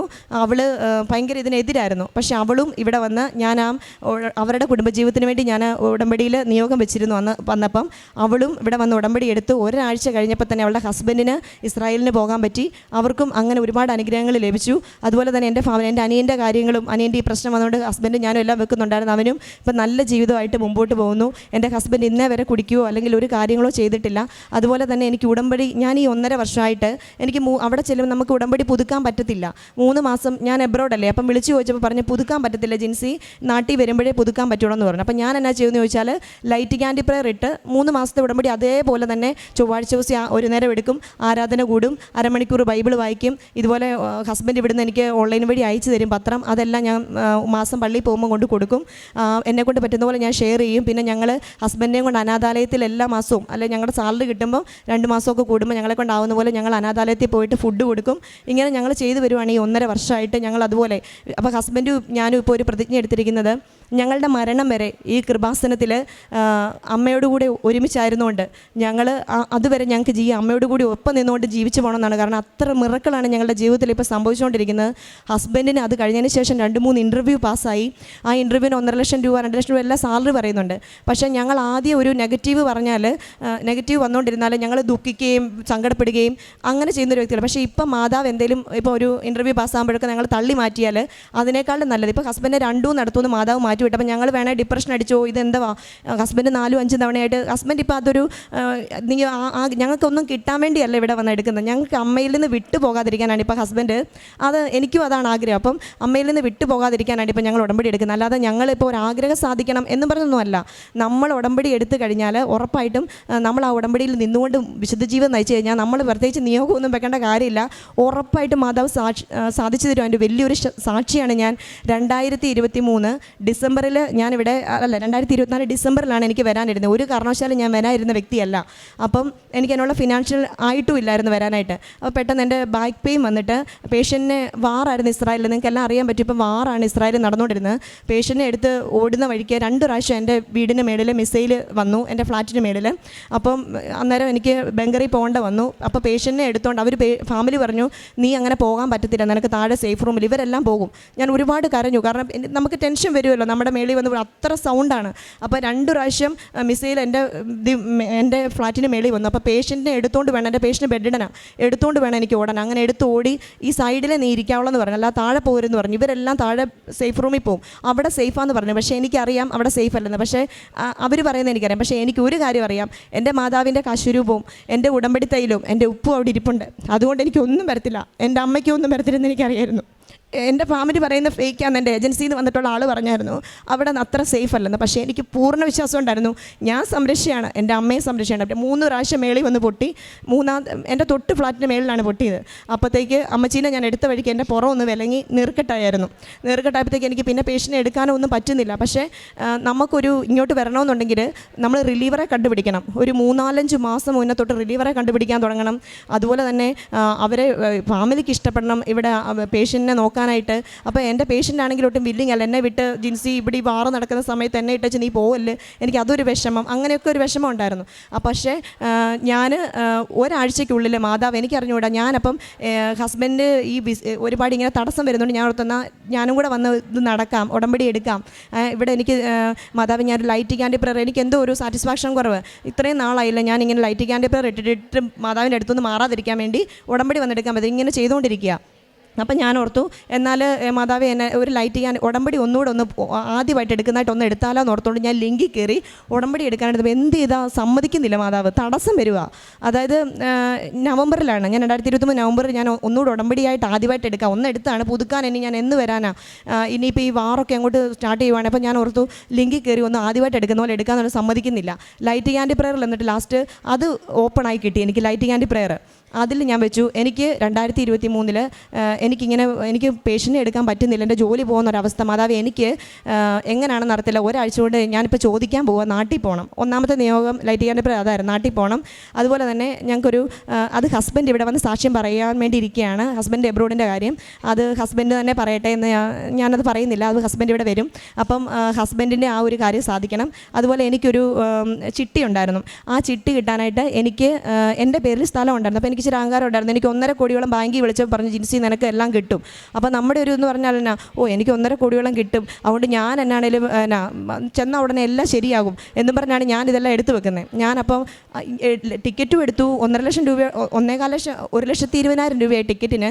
എല്ലാം എടുത്തു, എല്ലാം റെഡിയാക്കി വെച്ചപ്പോഴത്തേക്ക് ബാങ്കിൽ നിന്ന് വിളിച്ചിട്ട് പറയുക, ജിൻസി നിൻ്റെ അത് പറ്റത്തില്ല. കാരണം എന്നാന്ന് ചോദിച്ചാൽ അത് പ്ലെയിൻ ഭൂമിയാണ്, അവിടെ എന്തെങ്കിലും ഇതുണ്ടായിരുന്നെങ്കിൽ, എന്തെങ്കിലും ഒരു ബിൽഡിംഗ് ഉണ്ടായിരുന്നെങ്കിൽ നിനക്ക് കിട്ടിയേനെ, പക്ഷേ അത് കിട്ടത്തില്ല ജിൻസി എന്ന് പറഞ്ഞു. ഞാൻ പറഞ്ഞു, സാറേ ഞാൻ ടിക്കറ്റും എടുത്തു വെച്ചെല്ലാം ഞാൻ ഇനി എന്നാ ചെയ്യും, എനിക്കിനി ഒന്നും ചെയ്യാറില്ല. പക്ഷേ മാതാവ് മിറക്കിളായിട്ട് എനിക്ക് റിലീവറെ കിട്ടാനോ ഒന്നും ഒരു താമസവും ഇല്ലായിരുന്നു. കാരണം ഞാൻ എന്നാണോ ഇങ്ങോട്ട് വരാനിരുന്നതിൻ്റെ ഞാൻ ഇപ്പോൾ ഒരു വെള്ളിയാഴ്ചയാണ് തീരുമാനം എടുത്ത് എനിക്ക് പോകണമെന്ന്. മാതാവ് പറഞ്ഞു, അപ്പം ഞാൻ ഓർത്തുന്ന മാതാവ് ഇവിടെ വന്ന് ഞാൻ തീർത്ഥാടന ഉടമ്പടിയായിട്ട് പുതുക്കാനായിരിക്കും എനിക്ക് അനുഗ്രഹം തരുന്നത്, നീ നാട്ടിൽ പോ എന്നുള്ള രീതിയിലായിരിക്കും എനിക്ക് മാതാവ് തരുന്നതെന്നായിരുന്നു എനിക്കൊരു വിശ്വാസം ഉണ്ടായിരുന്നു. അപ്പം ഞാൻ അങ്ങനെ എന്നാ പറയുന്നത്, അവിടുന്ന് ഉടമ്പടി എടുത്ത് നാട്ടിൽ പോകാം എന്നുള്ള രീതിയിലൊക്കെ ആയി സെറ്റപ്പ് ആയപ്പോഴത്തേക്ക് ആണ് ഈ കൊച്ചിൻ്റെ പേഷ്യൻറ്റ് മരിക്കുക. എൻ്റെ കൂട്ടുകാരുടെ പേഷ്യൻ്റ് മരിച്ചിട്ടുണ്ട്, ജിൻസി നീ പോകാൻ റെഡി ആയിക്കോ, എൻ്റെ പേഷ്യൻറ്റ് മരിച്ചു. അപ്പം ഞാൻ പറഞ്ഞു, എടി നമുക്ക് റിലീവറെ തപ്പണം പോകണമെന്നൊക്കെ പറഞ്ഞപ്പോഴാണ് അവൾ പറഞ്ഞത്, എടി എൻ്റെ പേഷ്യൻറ്റ് മരിച്ചു, നീ പൊക്കോ, ഞാൻ റെഡിയാണ്, നിനക്ക് റിലീവർ കയറാമെന്ന്. എന്നിട്ട് ഞാൻ എൻ്റെ ഫാമിലി സമ്മതിക്കുമെന്ന് ഒരിക്കലും അറിയത്തില്ല. അവരോട് ഞാൻ 2024 ഡിസംബറിൽ പോന്നിരുന്ന ഞാൻ അവരോട് എന്നിട്ട് ഒരു സുപ്രഭാതത്തിൽ രാവിലെ എണ്ണീറ്റ് ശനിയാഴ്ച എന്ന് പറഞ്ഞത് ഞാൻ നാട്ടിൽ പോവാ, എനിക്കിങ്ങനെ പോകണം പെട്ടെന്നാണ്. അപ്പോൾ തന്നെ എന്നാ പറ്റി ജിൻസി പെട്ടെന്ന് ചോദിച്ചു. ഞാൻ ഈ ഉപ്പും പിടിച്ചുകൊണ്ടാണ് പോകുന്നത്, വിശ്വാസം ഞാൻ എന്ത് കാര്യത്തിനും അവിടെ അങ്ങനെ ഉപ്പും പിടിച്ചുകൊണ്ടാണ് പോകുന്നത്. അപ്പോൾ ഞാൻ ഈ വിശ്വാസ പ്രമാണം ചൊല്ലിക്കൊണ്ട് അപ്പോൾ ജിൻസി പറഞ്ഞു ഓക്കെ നിനക്ക് റിലീവർ ഓക്കെ ആണ്, നീ പൊക്കോളാൻ പറഞ്ഞു. അവിടെ എനിക്ക് ഭയങ്കര അതിശയമായിരുന്നു. പിറ്റേ ദിവസം ഞാൻ ചെന്നിട്ട് ഞായറാഴ്ച ചെന്നിട്ട് ഏജൻസി ചെന്ന് പറഞ്ഞു ഞാനിങ്ങനെ നാട്ടിൽ പോവാണ്, എനിക്ക് റിലീവർ ആയിട്ടുണ്ട്, പക്ഷേ എനിക്ക് എനിക്കറിയത്തില്ല ഏപ്രിൽ വരെ വിസയേ ഉള്ളൂ. സാധാരണ ഒരു 6 month ഒക്കെ വിസയായിട്ട് എല്ലാവരും വരുന്നത്, ഏപ്രിൽ വരെ വിസയേ ഉള്ളൂ. ജിൻസി വിസയൊന്നും അടിക്കാൻ പറ്റത്തില്ല, അത്ര ഉണ്ടല്ലോ, അപ്പം നീ പൊക്കോളാൻ പറഞ്ഞു. അവർ പെട്ടെന്ന് പിറ്റേ ദിവസം എനിക്ക് റീ എൻട്രിയും തന്നു, എല്ലാം തന്നു. അപ്പോൾ റീ എൻട്രിയും തന്നു, എല്ലാം തന്ന് അവരെന്നെ വിട്ടു. ഇവിടെ വന്നപ്പോഴത്തേക്കാണ് ഞാൻ മെയിനായിട്ട് എനിക്കൊരു വിശ്വാസം ഉണ്ടായിരുന്നു, ഓൾറെഡി എൻ്റെ റിജക്ഷനായി, മറ്റേ ഇതിൻ്റെ കാര്യം റിജക്ഷൻ ആയിട്ടുണ്ട്, എന്നെ ബാങ്കിൻ്റെ പൈസയുടെ കാര്യം. അപ്പം ഞാൻ ഇവിടെ വന്ന് എനിക്ക് എന്തോ ഒരു വിശ്വാസമായിരുന്നു കിട്ടുമെന്ന്. അപ്പോൾ അതിന് മുന്നേ ഞാൻ ഫാദറിനോട് ചോദിച്ചായിരുന്നു എൻ്റെ ഇങ്ങനെ റിജക്ഷനായി, ഫാദറിൻ്റെ ആ ഒരു പ്രോപ്പർട്ടി ഒന്ന് തരാമോ എനിക്ക് ബാങ്കിൽ ഇത് വെക്കണം. ഫാദർ പറഞ്ഞു അനീതിയൊക്കെ ഉണ്ട്, അതുകൊണ്ട് ആദ്യം പറഞ്ഞു. പിന്നെ അതിനകത്തൊന്നും എന്നാ ഒരു പേപ്പർ കിട്ടത്തില്ല പഞ്ചായത്തിൽ നിന്നോ എവിടെ എങ്ങോട്ട് കിട്ടത്തില്ലെന്നൊക്കെ ആദ്യം പറഞ്ഞു. പക്ഷേ ഞാൻ ഇവിടെ വന്ന് ഇറങ്ങി, ഇവിടെ വന്നു, ഞാൻ അമ്മയുടെ അടുത്ത് വന്നിട്ടേ ഞാൻ എവിടെയും പോവുള്ളൂ, സാക്ഷ്യം പറഞ്ഞിട്ടേ പോകുള്ളൂ പറഞ്ഞു. അങ്ങനെ ജനുവരി 11 ഞാൻ 2024 കഴിഞ്ഞ മാസം ഇവിടെ വന്നു, നന്ദി പറഞ്ഞിട്ട് എൻ്റെ ഒരു സർട്ടിഫിക്കറ്റ് ശരിയാക്കണം ട്രിവാൻഡ്രം പോയി. ഇവിടെ വന്ന് ഞാൻ സിസ്റ്ററിൻ്റെ അടുത്ത് ഉടമ്പടി ഇത് പറയാമെന്നൊക്കെ അപ്പോഴത്തേക്കാണ് എനിക്ക് പെട്ടെന്നൊരു മെസ്സേജ് വന്ന ബാങ്കിൽ നിന്ന്, ജിൻസി ഒന്ന് പെട്ടെന്ന് ഞങ്ങൾ ചെയ്തു തരാം, നീ ഒന്ന് ഫാദറിൻ്റെ പ്രോപ്പർട്ടി വേണമെങ്കിൽ ചോദിച്ച് നോക്കിയിട്ട് വാന്ന് പറഞ്ഞു. അപ്പോൾ ഞാൻ സിസ്റ്ററിനോട് പറഞ്ഞു സിസ്റ്റർ ഞാൻ ഒന്ന് വീട്ടിൽ ചെന്നിട്ട് എനിക്കത് ശരിയാവുമെന്ന് ഉറപ്പുണ്ട്, അതുകൊണ്ട് എന്നിട്ട് ഞാൻ വീണ്ടും തിരിച്ചു വരാമെന്ന് പറഞ്ഞു. അപ്പോൾ സിസ്റ്റർ പറഞ്ഞു ഓക്കെ അത് ഉറപ്പായിട്ട് നിനക്ക് കിട്ടും, നീ പൊക്കോളാൻ പറഞ്ഞു ധൈര്യമായിട്ട്, എന്നിട്ട് നീ ഇവിടെ വരാൻ പറഞ്ഞു. അങ്ങനെ ഞാൻ പോയി ഞാൻ വീട്ടിൽ ചെന്ന് കയറി. അവർക്ക് സസ്പെൻസ് ആയിരുന്നു, ഫാദറൊക്കെ ഓർത്ത് തന്നെ പെട്ടെന്ന് വന്നേന്നൊക്കെ ഓർത്തു. എന്നിട്ട് പിറ്റേ ദിവസം ആയപ്പോഴത്തേക്ക് ഫാദർ എന്നോട് ഈ പ്രോപ്പർട്ടി എടുത്ത് കൈവച്ചിട്ട് പറഞ്ഞു ജിൻസി നിനക്ക് ഇങ്ങോട്ട് ചോദിക്കുമായിരുന്നു, നിനക്കിത് വേണ്ട ഇന്നാ കൊണ്ട് കൊടുക്കണ്ടേ ബാങ്കിരുന്ന്. ഞാൻ ഭയങ്കര അതിശയമായിപ്പോയി എനിക്ക്, കാരണം ആദ്യം തരികയില്ല, ഇത് വേണ്ട എന്നുള്ള ഫാദറിൻ്റെ പേടിയാണ്, ഇനി അടുത്ത് എന്തെങ്കിലും ചെന്ന് ഫേക്ക് പെടുമോ എന്നുള്ള പേടി കൊണ്ടാണ്. അപ്പോൾ ഫാദർ പറഞ്ഞു എന്നാന്ന് പറഞ്ഞോട് തന്നു. അങ്ങനെ ചെന്ന് ഞാൻ പഞ്ചായത്തിൽ ചെന്ന് ആ ഒരു പേപ്പർ ചോദിച്ചപ്പോൾ അതും ഞാൻ ഉപ്പ് കയ്യിലെടുത്ത് വിശ്വാസപ്രമാണം ചൊല്ലിക്കൊണ്ടാണ് പോകുന്നത്. എൻ്റെ കാശുരൂപം ഉണ്ട്, എൻ്റെ കയ്യിൽ എപ്പോഴും ഞാൻ കാശുരൂപം ഇട്ടിട്ടുണ്ട്. അവിടെ അവർ ആ പേപ്പർ നിമിഷ നേരം കൊണ്ട് ഒരു 3 മിനിറ്റ് എടുത്ത് എൻ്റെ പേപ്പർ തന്നു, ബാങ്കിൽ കൊണ്ട് കൊടുത്തു. അവർ 25 ലക്ഷം രൂപയുടെ ഒരു ചിട്ടിയായിരുന്നു. സാധാരണ എല്ലാവർക്കും അറിയാം ഒരു ചിട്ടി നമ്മൾ വിളിച്ചാൽ പിറ്റേ മാസമേ എൻ്റെ പൈസ കിട്ടുള്ളൂ. അപ്പം ഞാൻ അടുത്ത മാതാവ് എനിക്ക് എന്തെങ്കിലും ഒരു അടയാളം തരുന്നത് ഇതുപോലെ ഉപ്പിട്ട് ആ മാനേജർ അടുത്ത് വരുന്നത്. അപ്പം മാനേജർ ഒരു ഹിന്ദുവാണ്. അപ്പം ഞാൻ പറഞ്ഞു ഞാനിങ്ങനെ എന്നെ ഇത്രയും താമസിച്ച് ഇച്ചിരി നേരത്തെ വരാൻ പറ്റും, ഞാനിങ്ങനെ കൃപാസനത്തിൽ പോയിട്ടാണ്, ഞാനും കൃപാസനത്തിൽ ഉടമ്പടി എടുത്തിരിക്കുന്നതാണ്, എൻ്റെ വൈഫ് ഒരു ഹിന്ദുവാണ്. അപ്പം തന്നെ എനിക്ക് മനസ്സിലായി ലോൺ കിട്ടും. അതായത് എനിക്കൊരു എന്തെങ്കിലും ഒരു ഇത് കാണിച്ചു തരണം, ഒരു അടയാളം എന്ന് പറഞ്ഞപ്പോൾ തന്നെ ആ മാനേജർ തന്നെ ഒരു ഹിന്ദുവാണ്, അദ്ദേഹം എന്നാ പറയുന്നത് അദ്ദേഹത്തിൻ്റെ വൈഫ് ഇവിടെ വന്ന് ഉടമ്പടി എടുത്തിരിക്കുന്ന ആളെന്ന് പറഞ്ഞപ്പോഴേ ഉറപ്പായിരുന്നു എനിക്ക് കിട്ടുമെന്ന്. ഞാൻ ഈ പേപ്പർ കൊടുത്തു. പിറ്റേ ദിവസം രാവിലെ വിളിച്ചിട്ട് പറയുക വെളുപ്പിനെ 6 മണിയാകുമ്പം വാലുവേറ്റർ വരുമെന്ന്. എൻ്റെ വീട്ടിലാരും എഴുന്നേറ്റിട്ട് പോലും ഇല്ല. വാലുവേറ്റർ വന്നപ്പം ഇതേ കഴിഞ്ഞ പ്രാവശ്യം റിജക്ഷൻ ചെയ്ത അതേ വാലുവേറ്റർ തന്നെ. അപ്പോൾ എന്നോട് ഹസ്ബൻഡ് പറഞ്ഞു ഞാൻ ആളെ കണ്ടിട്ടില്ലായിരുന്നു, എൻ്റെ സ്ഥലം നോക്കി വാല്യൂ ചെയ്ത ആളെ കണ്ടിട്ടില്ലായിരുന്നു. ഹസ്ബൻഡ് പറഞ്ഞു നീ പോയിട്ട് ഉപ്പെടുക്കാൻ പറഞ്ഞു. ഉപ്പെടുത്തുകൊണ്ട് ഞാൻ ഈ ഉപ്പും എടുത്തുകൊണ്ട് പറമ്പിൽ കൂടെ എല്ലാം നടന്ന് അതിൻ്റെ ആ വാലുവേഷൻ ചെയ്തിട്ട് പോയി. പിറ്റേ ദിവസം എന്നെ മാനേജർ വിളിച്ചിട്ട് പറയും ജിൻസി നിൻ്റെ ചിട്ടി പാസ്സായി, മിക്കവാറും 10 ദിവസത്തിനുള്ളിൽ എനിക്ക് 30-ാം തീയതി ആയിരുന്നു പൈസ വേണ്ടത്, അപ്പം പെട്ടെന്ന് തന്നെ ആവുമെന്ന് പറഞ്ഞു. 2 ദിവസം കഴിഞ്ഞിട്ട് വിളിച്ചിട്ട് പറയാം ജിൻസി നിൻ്റെ സാധനം എല്ലാം കൊണ്ടുവന്നേക്ക്, പൈസ നിനക്ക് നിൻ്റെ അക്കൗണ്ടിൽ തന്നെ വരുമെന്ന്. 28-ാം തീയതി അതായത് ജനുവരി 28, പിറ്റേ ദിവസം 15-ാം തീയതിയാണ് സാറിന് ഒരു ചിട്ടി വിളിച്ചാൽ കിട്ടുന്നത്. 28-ാം തീയതി എനിക്ക് അക്കൗണ്ടിൽ പൈസ 17,75,000 ആയിരുന്നു ആദ്യം പറഞ്ഞിരുന്നത്. 18,75,000 രൂപ എൻ്റെ അക്കൗണ്ടിൽ എൻ്റെ മാതാവ് എത്തിച്ചു. അതാണ് എൻ്റെ ഒരു വലിയൊരു അനുഗ്രഹം എന്ന് പറയുന്നത്. ഞാൻ അതിൻ്റെ പേപ്പർ വർക്കോ കാര്യങ്ങളോ ഒന്നുമില്ലാതെ ഞാനിവിടെ വന്നതാണ്, അങ്ങനെ എത്തിച്ചു. അതുപോലെ തന്നെ എനിക്ക് വേറൊരു അനുഗ്രഹം എന്ന് പറഞ്ഞാൽ ഞാൻ ഇസ്രായേലിലായിരുന്ന സമയത്ത് തന്നെ എൻ്റെ പേഷ്യൻ്റ് ആസ്പിറേറ്റ് ചെയ്തു. ഫുഡ് ഞാൻ വെളിയിൽ പോയപ്പം പിസ്സ മേടിച്ച് കഴിച്ച് കൊടുത്താണ്. അപ്പോൾ അങ്ങനെ ആ പേഷ്യൻ്റ് ഫുഡ് ആസ്പിറേറ്റ് ചെയ്തു. അങ്ങനെ ആസ്പിറേറ്റ് ചെയ്തപ്പോഴത്തേക്ക് നമ്മൾ വെളിയിൽ നിന്ന് മേടിച്ച് കൊടുത്തൊരു ഫുഡാണ്. അങ്ങനെ അവരുടെ ഫാമിലിയൊന്നും അങ്ങനെ നമുക്ക് അത്രയും ഇതായിട്ട് തരത്തില്ല. അവർക്ക് ദേഷ്യം വരും, എന്താണെന്ന് വെളിയിൽ നിന്ന് മേടിച്ച് കൊടുത്ത് ഞാൻ നേരത്തെ കൊടുത്തിട്ടുണ്ട്, പക്ഷേ ഒരു പ്രശ്നം വരും അവർ നമ്മുടെ കൂടെ നിൽക്കണമെന്നില്ല. അപ്പോൾ എന്നോട് ചോദിച്ചത് എന്നാ ജിൻസി നീ എന്തെങ്കിലും താമസിച്ചു പോയോ, നീ നോക്കാതെ പോയെന്നൊക്കെ ചോദിച്ചു. എനിക്ക് ആകെ ടെൻഷനായിട്ട് ഭയങ്കരമായിട്ട് എനിക്ക് ടെൻഷനാവുമായിരുന്നു. കാരണം പേഷ്യൻ്റ് അന്നേരത്തേക്ക് ഭയങ്കര കൊളാപ്സായി, പേഷ്യൻ്റ് ബ്ലൂയിഷ് കളറായി, ബോഡി മൊത്തവും ബ്രീത്തിങ് ഇല്ല, ഒന്നുമില്ല. പേഷ്യൻ്റ് ശരിക്ക് ആ ഡെത്തിലോട്ട് പോയിക്കൊണ്ടിരിക്കുക എനിക്കറിയാൻ പറ്റും. പക്ഷേ ഞാൻ എൻ്റെ അമ്മയെ ഞാൻ പ്രാർത്ഥിച്ചു, കാരണം പിസ്സ കഴിച്ചിട്ട് ഞാനാണ് മേടിച്ചു കൊടുത്തത്, വെളിയിൽ നിന്ന് വന്ന് ഞാൻ നേരത്തെ കൊടുത്തിട്ടുണ്ട്. പക്ഷേ അങ്ങനെ വരികയല്ല, ഇവർ നമ്മളെ കൂട്ട് നിൽക്കുന്ന വരികയല്ല ഫാമിലി. അങ്ങനെ ഞാൻ പെട്ടെന്ന് ഫാമിലിനെ വിളിച്ചു, അവർ വന്നു, ആംബുലൻസ് വന്നു, അവരെല്ലാം വന്ന് അവർ പറഞ്ഞു പേഷ്യൻ്റ് പോയി, ചാൻസ് ഒന്നും ഇല്ലാന്ന് പറഞ്ഞു. ഞാൻ ശരിക്കും ആംബുലൻസിൻ്റെ അവിടെ നിന്ന് പറഞ്ഞു മാതാവ് എൻ്റെ കൈ കൊണ്ട് കൊടുത്തിട്ടൊന്നും വരരുത്, നാളെ ഞാൻ ഞാൻ പോയി ഇവർ വല്ല കംപ്ലയിൻറ്റ് കൊടുത്താൽ ജയിലിൽ കിടക്കേണ്ടി വരും. അങ്ങനത്തെ ഒരു സിറ്റുവേഷനുള്ള കൺട്രിയാണത്. അതുകൊണ്ട് മാതാവേ ദയവ് ചെയ്ത് എനിക്ക് അമ്മയെ മാതാവേ ഞാൻ അവിടെ വന്ന് സാക്ഷ്യപ്പെടുത്തിക്കോളാം. അമ്മയുടെ മുമ്പിൽ വന്ന് സാക്ഷ്യപ്പെടുത്തി അമ്മ ഒരു മിറക്കിൾ സംഭവിച്ചേ പറ്റുള്ളൂ. കാരണം 84 വയസ്സുള്ളൊരു പേഷ്യൻ്റാണ്. അവിടെ 70 വയസ്സുള്ളപ്പോൾ അത്ര വലിയ കെയറിങ് നമുക്ക് അവിടെ കൊടുക്കുകയില്ല. അവർ ഇത്ര ഏജാന്ന് കണ്ടു കഴിഞ്ഞാൽ. ഞാനപ്പോൾ നേഴ്സ് ഒന്ന് പ്രാർത്ഥിക്കുന്നത് ഞാൻ ഈ കാശുരൂപം കൈവച്ച് പെട്ടെന്ന് ആംബുലൻസ് കയറ്റുന്ന സമയത്ത് തലേ വെച്ച് പ്രാർത്ഥിച്ചു, എൻ്റെ ദൈവമേ ഈ പിസ്സയുടെ കാര്യം കൊണ്ടാണ് ഇത് വന്നത്, എന്നെ ഇവർ കുറ്റപ്പെടുത്തരുത്, നീ എങ്ങനെയെങ്കിലും രക്ഷപ്പെടുത്തണേ മാതാവേ എന്ന് പറഞ്ഞ് ഞാൻ പ്രാർത്ഥിച്ചു. അമ്മച്ചിയുടെ തലേ കൈവച്ച് അങ്ങനെ അമ്മച്ചീനെ ആംബുലൻസ് കൊണ്ടുപോവാം. ഹോസ്പിറ്റലിൽ ചെന്നു. അപ്പോഴത്തേക്ക് ഡോക്ടർമാർ വെളി വന്നു. അപ്പോൾ ഫാമിലി വല്ല എന്നോട് വന്നിട്ട് ചോദിക്കുക, ജിൻസി നീ എന്താ കൊടുത്തത്, നീ താമസിച്ചോ, നീ ഫുഡ് കൊടുക്കാൻ പേഷ്യൻ്റ് താമസിച്ചോ? അപ്പോൾ ഇവരെല്ലാം ക്വസ്റ്റ്യൻ ചെയ്യുക മാറിയിട്ട്. ഞാൻ നിന്ന് ഉരുക്കി വിറയ്ക്കുക. അപ്പോഴത്തേക്ക് ഞാൻ പറഞ്ഞു ഇല്ല ഇങ്ങനെയാണ്. അപ്പം അതിനകത്ത് ഒരു മോളുണ്ടായിരുന്നു, എന്നോട് ഭയങ്കര സപ്പോർട്ടീവായിരുന്നു. അവർക്കറിയാം. അപ്പോൾ അവളെ ടെൻഷൻ ആക്കാതെ അവൾ പറഞ്ഞില്ലെന്നൊക്കെ പിന്നെ എല്ലാവരും എന്നെ കൂളാക്കി. ഞാൻ പറഞ്ഞു എനിക്കൊരു റൂം വേണം, ആരും ഇല്ലാത്ത. ഞാൻ അവിടെ പോയി കൈ വിരിച്ചു പിടുത്ത് നീ കാശ് രൂപം കൊണ്ട് വിശ്വാസ പ്രമാണം ചൊല്ലാൻ തുടങ്ങി. അപ്പോൾ അവർ പറഞ്ഞു നമുക്കിപ്പോൾ ഒരു ചെറിയൊരു ഇത് കാണുന്നുണ്ട്, നമുക്ക് ICUലോട്ട് ഷിഫ്റ്റ് ചെയ്യാമെന്ന് പറഞ്ഞു. അങ്ങനെ ICU ഷിഫ്റ്റ് ചെയ്തപ്പോൾ അവരെന്നോട് പറഞ്ഞു ജിൻസി വീട്ടിൽ പൊക്കോന്നൊക്കെ പറഞ്ഞു. ഞാൻ പോയില്ല. ഞാൻ ഈ കാശ് രൂപം കൊണ്ട് അവിടെ ഇരുന്ന് അങ്ങനെ ഒരു 4 മണി ആയപ്പോഴത്തേക്ക് പെട്ടെന്ന് ഞാൻ ഈ ഉപ്പും തൈലവും വീട്ടിൽ ഇരിപ്പുണ്ടല്ലോ എന്ന് ഓർത്തേ. അപ്പം മകനോട് പറഞ്ഞു ഞാൻ പോയി എന്നെ ഒന്ന് കൊണ്ടുപോകുമെന്ന് ചോദിച്ചു. മകൻ എന്നെ വീട്ടിൽ കൊണ്ടുപോയി. അപ്പോൾ അവർ പറഞ്ഞു തിരിച്ച് ഇപ്പോൾ വരണ്ട ജിൻസി, വെറുതെ ICUലോട്ട് കയറ്റിയതല്ലേ ഉള്ളൂ, നാളെ കൊണ്ടുവന്ന് പറഞ്ഞു. അപ്പോഴെല്ലാം ഞാൻ വിശ്വാസ പ്രമാണം ചൊല്ലുന്നുണ്ടായിരുന്നു, ആരാധന കൂടി ഇവിടെ ഇരുന്നുകൊണ്ട് സാക്ഷ്യങ്ങൾ കേട്ടു, ഇങ്ങനെ പ്രാർത്ഥിക്കുന്നുണ്ടായിരുന്നു. അമ്മ ഞാൻ സാക്ഷ്യപ്പെടുത്തിക്കൊള്ളാം. പിറ്റേ ദിവസം ഞാൻ ഈ ഉപ്പും ഉടമ്പടി തൈലം എടുത്തുകൊണ്ട് ഞാൻ അവിടെ ചെന്നു. ജൂയിഷ് ഫാമിലിയാണ്, അറിയാമല്ലോ, ജൂതന്മാർ അവർക്ക് അത്ര വിശ്വാസമൊന്നും ഇല്ല നമ്മുടെ ഇതിൽ. പക്ഷേ എന്നെ ആരും തടഞ്ഞില്ല. ഞാൻ ICU കയറ്റി ഉപ്പും ഉടമ്പടി തൈലമായിട്ട് ICU കയറിയപ്പോൾ അമ്മച്ചി വെന്റിലേറ്റർ കിടക്കുവാണ്, പ്രതീക്ഷയൊന്നുമില്ല. എനിക്ക് കിട്ടിയാൽ തന്നെ ബ്രെയിൻ ഡെത്ത് ആയിരിക്കും അവിടെ കൊണ്ട്. അപ്പോൾ എനിക്ക് ഈ ബാക്ക് പെയിനും കാര്യങ്ങളും ഉള്ളതുകൊണ്ട് ദൈവമേ ഇങ്ങനെ പേഷ്യനെ കിട്ടിയാൽ എന്ത് ചെയ്യും? പിന്നെ എനിക്ക് മനസ്സിലൊരു വിഷമം, ദൈവമേ ഇവരെന്നെ അങ്ങനെ കുറ്റപ്പെടുത്തുമോ ഫാമിലി, അങ്ങനെ ഒരു വിഷമമായിരുന്നു. അങ്ങനെ ഞാൻ ഈ അമ്മച്ചിക്ക് ഈ ഉപ്പെടുത്ത് നന്നായിട്ട് എൻ്റെ കാശുരൂപം വെച്ച് തലയിൽ വെച്ച് പ്രാർത്ഥിച്ച് ഈ ഉപ്പ് ഞാൻ അമ്മച്ചിയുടെ വായിൽ വെച്ച് കൊടുത്തിട്ട് ഉടമ്പടി തൈലം ഞാൻ കണ്ണിൽ പുരട്ടിയിട്ട് ഞാൻ പോയിട്ട് പിറ്റേ ദിവസം രാവിലെ ഞാൻ മകനുമായിട്ടാണ് വരുന്നത്. വന്നപ്പം എനിക്ക് നല്ല വിശ്വാസം ഉണ്ടായിരുന്നു, ഉറപ്പായിട്ട് അമ്മച്ചി എഴുന്നേക്കുക. അതുപോലെ ഞാൻ മക്കളോട് പറയുന്നത് അമ്മച്ചി എഴുന്നേക്കും, ഒരു ബ്രെയിൻ ഡെത്തും ആവില്ല, എനിക്കറിയത്തില്ല, എനിക്ക് എവിടുന്നോ മാതാവ് ധൈര്യം തന്നെ അങ്ങനെ പറയാൻ, എഴുന്നേക്ക് നിങ്ങൾ നോക്കിക്കോളാൻ പറഞ്ഞു. അങ്ങനെ ഞാൻ പിറ്റേ ദിവസം രാവിലെ ചെന്നപ്പോഴത്തേക്ക് അമ്മച്ചി കണ്ണു തുറന്ന്, ഞാൻ അമ്മച്ചിന്ന് വിളിച്ചത്തേക്ക് അമ്മച്ചി കണ്ണു തുറന്നിട്ട് എന്നോട് പറയുക ഞാൻ ആരാന്നറിയാവോ എന്ന് ചോദിച്ചു. അപ്പോഴത്തേക്ക് ഞാൻ അപ്പം എന്നോട് ജിനിയാന്ന് പറഞ്ഞു. എന്നെ ജിൻസി എന്നാണ്, എന്നെ ജിനിയെന്നാണ് വിളിക്കുന്നത്.